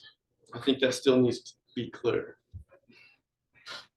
It's still $44,000. Absolutely. But I don't think that's fair to use it as an in-kind contribution to the maintenance of Forest Service roads.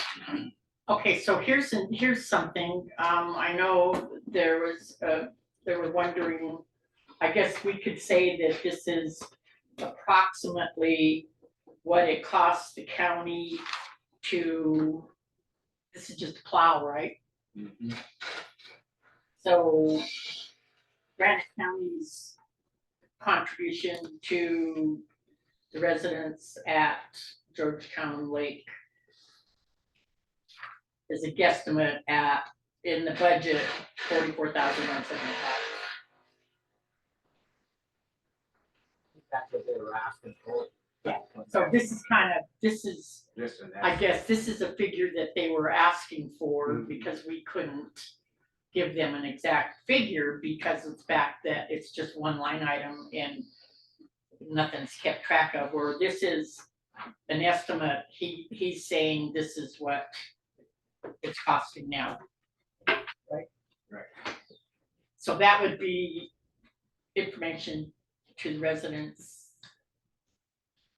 Like I that said, that's what it's costing now, just to plow the roads. like I said, we just got it. Yeah, he just brought this in this morning. So that's not anything to do with working with the Forest Service down the middle of the road. That's the residents getting a guesstimate from the superintendent Sure. of roads.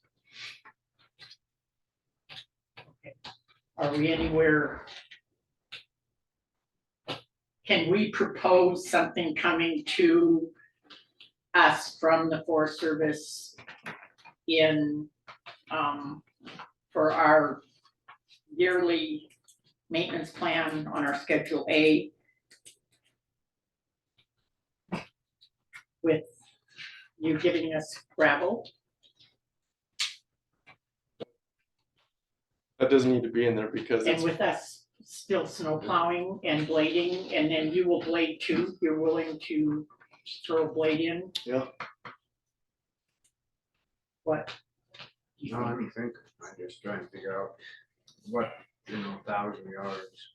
But yeah, it's only 10,000 you can come up with for 1,000 yards. right now. I mean, I could keep looking, but If we could do that like yearly, we'd catch up maybe. eventually, Hopefully in 2025, right, or is it 2026, that flat grant will be available? Blaine, it's 2025. 2025. Is my understanding is when Federal Highways is back in the state for application. But then we're 5+ years, 8 years out from implementation. So I think we got off the subject. I was gonna talk about snow plowing. So I'm gonna go. You will snow plow. If we were compensated.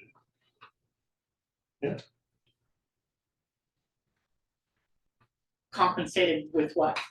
Work. What say you? We're still trying to figure this out.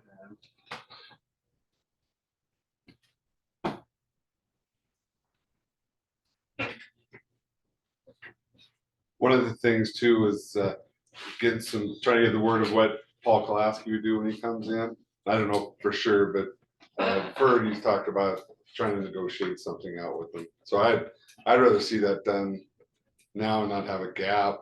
And when it comes in, it's going to be negotiated anyway.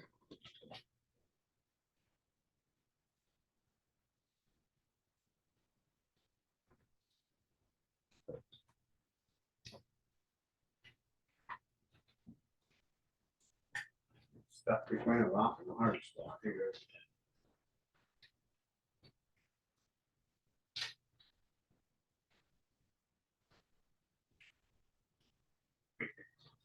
Well, even, how about blading once and we blade once?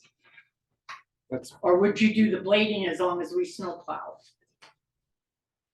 snowplow is just not part of my Yeah, conversation. I know Yeah. snow plowing. I- I'm saying we have an obligation to plow those, that. Yeah, I Lakeshore said Drive. already, Forest Service committed to grading the road after Labor Day. And we could throw some gravel if we do like a little construction project earlier in the year.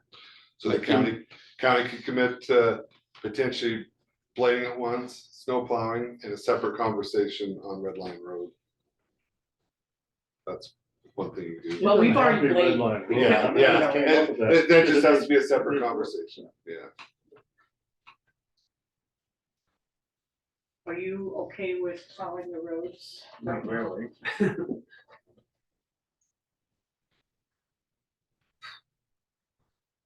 I'm gonna throw this out to try to go somewhere. I propose in the month of June, we'll get our $10,000 worth of gravel. If you guys could have the grader up there, or July, whenever, it doesn't matter, but I'll work directly with Paul and we'll do a little construction project in a couple days. And we'll fix a certain segment of road. We already have them all prioritized of what we feel is the highest priority that needs the most work. And we'll just get done what we can get done with that amount of money, with a few days of labor. And then we'll touch the road again in September after Labor Day to set them up for fall. You guys plow the snow all winter on both 406, 8686, and the next year we rinse and repeat. Renegotiate, or next year we apply for the flap. Well, we apply for the flap and do the same thing And do the again, same try to thing. fix up another segment, county plow snow. We could work in Red Line. There's already lots of work with Red Line with the city of Peaburg that the Forest Service is working with. We got $100,000 we're putting into that road. Most of it's to help with the actual Fred Burr side of it, but they have to do some work down lower to even get equipment up into there. So that's already in the works, but. Could be put on the agenda and you guys can make that proposal to them. And that's all grant money, but that would have to be for 2025.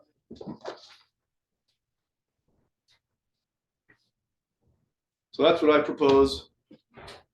And I guess I just want to hear you guys' discussion, decision on that, so we could start getting work done. It's not up for decision today, because plan was to come up with a proposal and have it next week. Okay, would you put that in writing? And we'll put it on the agenda It's for been next week. recorded in Zoom. Yeah, yeah, we got it recorded. And next week we'll make a decision. Yeah. For sure. Okay. I'm tired of it too. I just want to say that because Lakeshore, there are subdivisions accessing Lakeshore Drive. And it's hopefully going to become a county road. It should be a county road that we need to. Yeah, I think the only negotiations on Lakeshore Drive, I think upper take those issues are taken care of. It's gotta be done. Okay. That's the way I understood. Yeah. That's why I was trying to figure this out. Okay. So you want me to draft up a preferred easement for Georgetown Lake Road, the 406 road? An easement for what? For the making it a county road? Mm-hmm. It's gotta be up to specs. Wow. So we need that plat, right? We don't want to. I was just talking about customarily what we do. I wasn't saying. Alright. Jumping ahead. No, we're not. Just clarifying that Yeah. what he was thinking. Yeah, I'm not going. I wasn't meaning that. No way. Not going for Lakeshore Drive being a county road. Oh, for him. Yeah. 406. That he threw in, no way. Oh, no. He said It's it's already on paid and it needs new payment, no way in hell. Nice try. Just Okay, so today is just discussion. There's no decision, but I guess we'll take public comment. We will start with Zoom. If anybody is on Zoom and would like to make a comment, we're open for public comment. Okay, Lena.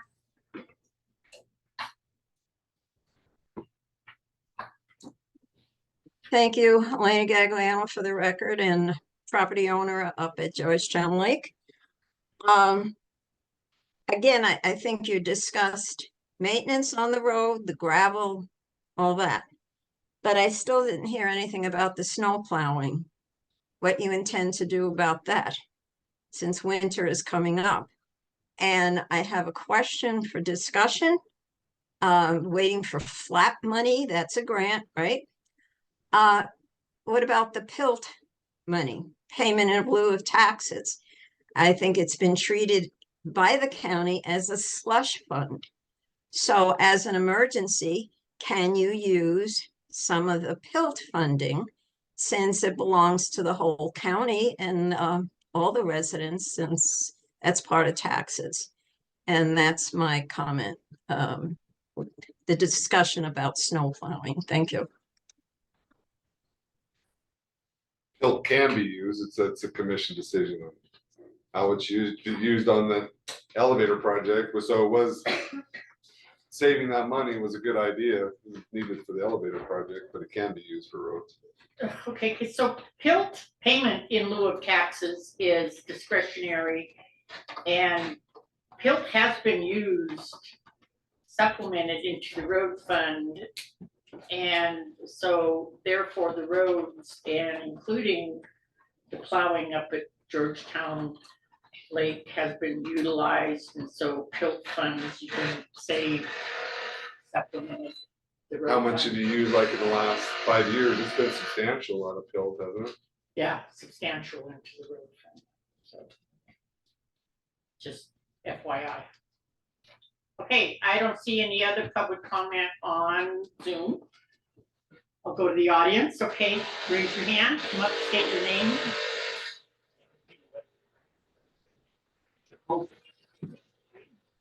I just want to again say, $44,000 is not a donation. We donated tax money. But enough of that. And I'm going to go back to what you say, the economic impact. That's our arterial roads of the Lakeshore Drive and your Upper Georgetown. And the people who live in those subdivisions spend money down here in Phillipsburg. If they aren't here in winter, they're not going to spend money. And you may actually aggravate a number of those people and say, well, maybe I don't need to spend money here these other parts of the year. Maybe what we should do is get a boycott going and boycott businesses in Phillipsburg and Granite County. I would bet everybody in my subdivision would be on board with that. I suspect there are a number of people here who would be on board with that too. And with Facebook, the Phillipsburg Mail, a full ad, the Leader, the Standard, the Missoulian explaining our plight, we could have a lot of people who were interested in this and would say, you know, you're right. I'm not going to take my friends who come and visit, buy candy in Phillipsburg or beer or eat at the restaurants. I can go to Anaconda. I can go to Missoula. I can go to Deer Lodge. I think the economic impact on this is more than you think. Thank you. If I may make a comment on that. Sure. Phillipsburg is its own separate entity, so they don't have any say with what we do here as a county entity. They may not have any say, but there are people there who vote in this county, and their vote voices may have a say on and impact you. Thank you. Anybody else have a comment? Go ahead in the back, stand up, state your name. Sam Anderson. Can you come forward, please? I am a homeowner off of Lakeshore Road and also a real estate agent, Clearwater Montana Properties. And going back to taxes that are paid, I mean, I did some research. Badger Bay alone, about 320,000 taxes to Granite County. Our subdivision was 120,000. In turn, where Hinkle lives, they pay 103,000, which that road has had several $1,000s worth of work completed on it 2 summers ago. I believe last summer, and I believe there's some more maintenance getting done on that this year. Also, that road was 10 times better than the roads we drive on. Yes, 86 and our Lakeshore Road, that covers several subdivisions. Only way we can get in and out of there. I only mentioned 2 subdivisions, amount of taxes we pay. Now, if we go to Piney Point, what is there, 150, 200 houses in the Piney Point area? They're cut off. And that's not talking about Shakopee Heights. All of them use the same roads. So you're cutting off the whole west end of the lake, basically. And I think we added up, we probably got $1 million in taxes. Okay, Paul's saying 44,000 in snow removal up there. I don't know, I think he's expanded that number, but prime example of that, county plows 11 miles of Moose Lake Road for 5 people. And we're talking about Red Line Road, which is a county road. It's a dirt 2-track. The public uses Lakeshore Road and 86. So I think there is an injustice being done with you guys not plowing that road and doing some of the maintenance. And the recreationalist in the summer is nonstop. I mean, I can watch the main road from my place and it's car after car after car all day long, and even in the wintertime. So if we can get the public involved, calling and complaining that they can't get to Comer's Point, Sunnyside in the wintertime because it's not plowed. I mean, we're gonna have a lot more complaining than just the residents that are up at Georgetown Lake. I mean, I've got a lot of stuff, but I saw 3 minutes up there, you know, so I think that with the amount of taxes that you guys are cutting off, we do need some service of the snow removal up there. Granted, on real estate end of it, if you sell seasonal properties, they sell for about half of what a year-round residence would sell for. So I think tax value wise, our property should get reduced by a drastic amount if you guys are not going to continue to plow the snow. So, I mean, I really think that you guys have done it for, I don't know how many years. Well, I've been up there since 97. So you've been doing it for them. I think you haven't taken on some liability of plowing that road for many years, and that you should continue. So, thank you. Thank you. You say your name, please. Sam Anderson. Thank you. Blanche, how many tax dollars were for road maintenance? Well, I was gonna say he's using a total tax. Yeah, just like use the total tax of what Right, each one. and you've got to realize that a portion of your taxes goes to the state too. And there's several different funds that are taxed out differently. And as far as the road fund, if you'd want to get a correct total, you'd have to go through the taxes and just for the road fund alone. Right, and I know that for a fact. Then I realize that you are there, that is a big tax base, it is. It's a but- huge tax base to Granite County, and that's what I'm saying. And basically is these two want to cut it off. So why should we get cut off when Granite County is benefiting from the lake values that we have up there? Is substantial to Granite County. I mean, if you pull all the way around, doesn't matter if it goes to the state or whatever, but the taxes that are coming just from that end of the state to Granite County, it is a lot. And we're not asking to get our subdivisions plowed. You said you plow yours. We plow all of our own subdivisions. Shakopee gets plowed, they pay for their plowing of their subdivision. I plow the roads in our subdivision. I plow the roads in Jericho 4 and 5. So there's Badger Bay gets plowed by somebody. I'm not sure about Piney Point who does their plowing. So we're not asking to plow the subdivisions. We want the main road plowed and taken care of. Like it's continued to be done. And I think Granite County owes that to all of us landowners at the lake. Thank you. Thank you. Is there any other public comment? Come forward, state your name, please. Hi, I'm Jamie Bancroft. I live in the Shakopee Heights subdivision. I appreciate your consideration for plowing and maintaining the roads. Like I said, I work at the hospital. I have a child in school. He's 11. We've got a number of years left. We really appreciate the maintenance on the road and we really rely on it. Not just the upper road, but the bottom road. You never know, there might not be snow here, but there's a 4-foot drift up there. And it's a safety issue for a lot of people, and we live up there full time. We're one of the few people at the end of the road. So I just really want to say I appreciate this discussion, and I hope that you really consider continuing the maintenance. Thank you, Jamie. Thank you. Anybody else?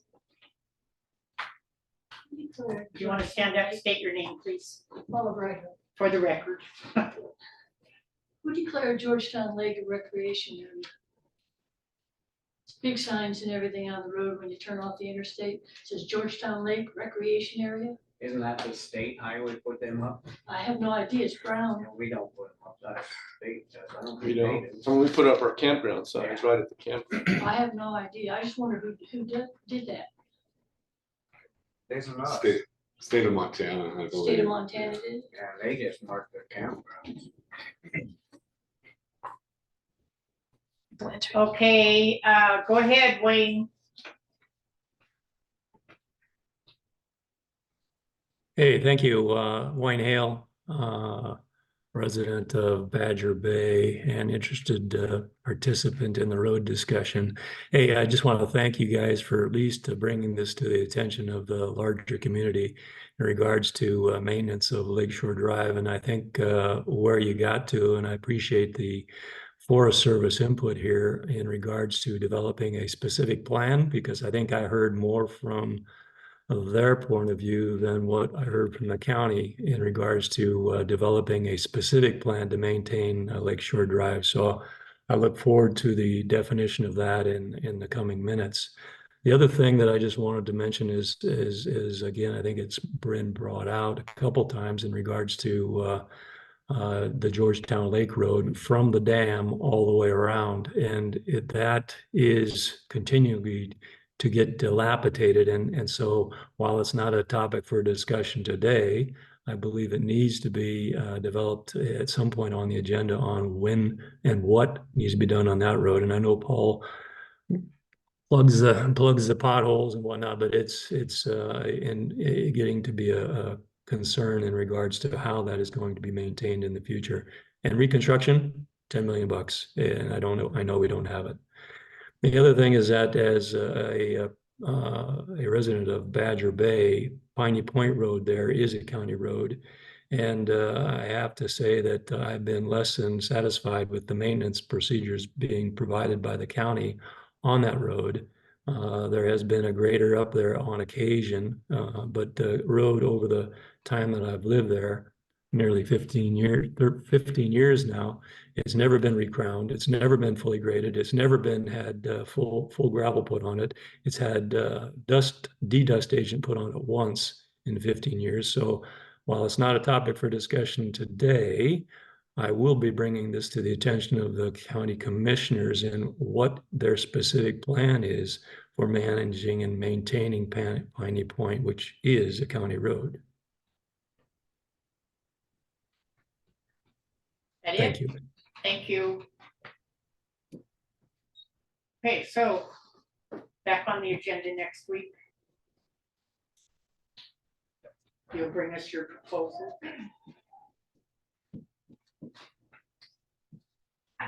Sure. Okay.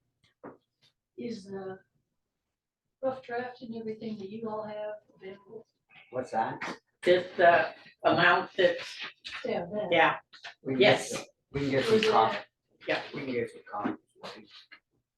I gave mine to Ken. Yeah, I mean, to the public. Yeah, we can make copies for you. I can go make a copy of it. Yeah. Go ahead.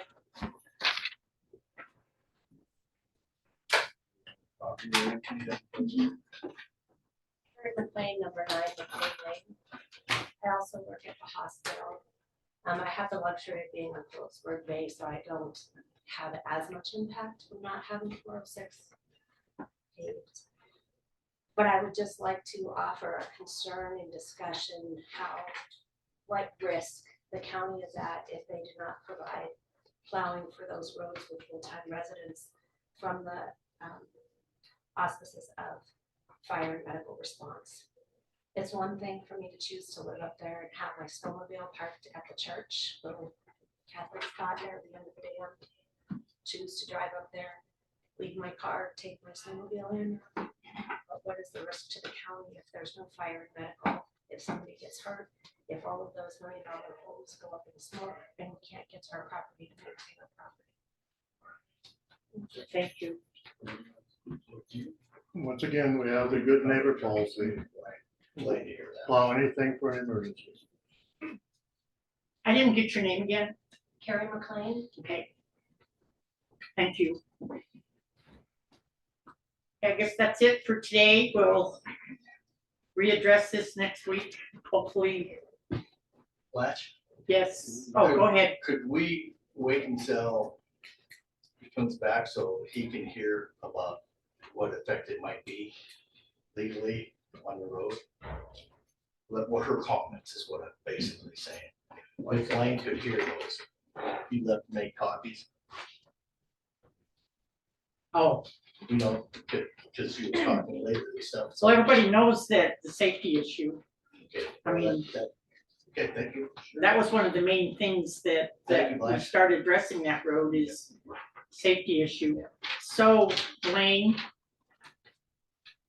the safety issue on getting someone up there for an ambulance or fire service or something on that road that's not plowed for the county, would it make the county liable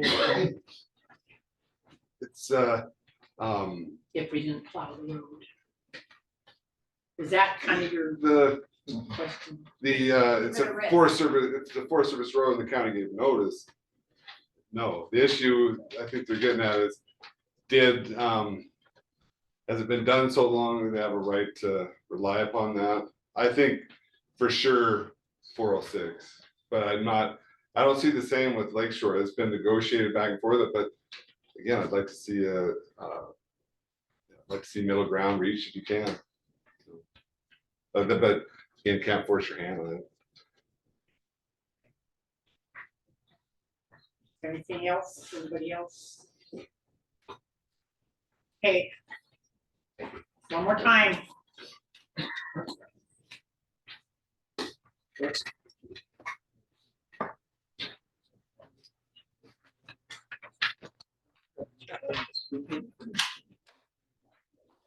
Anybody else want a copy of the estimate cost for snow plowing, snow removal?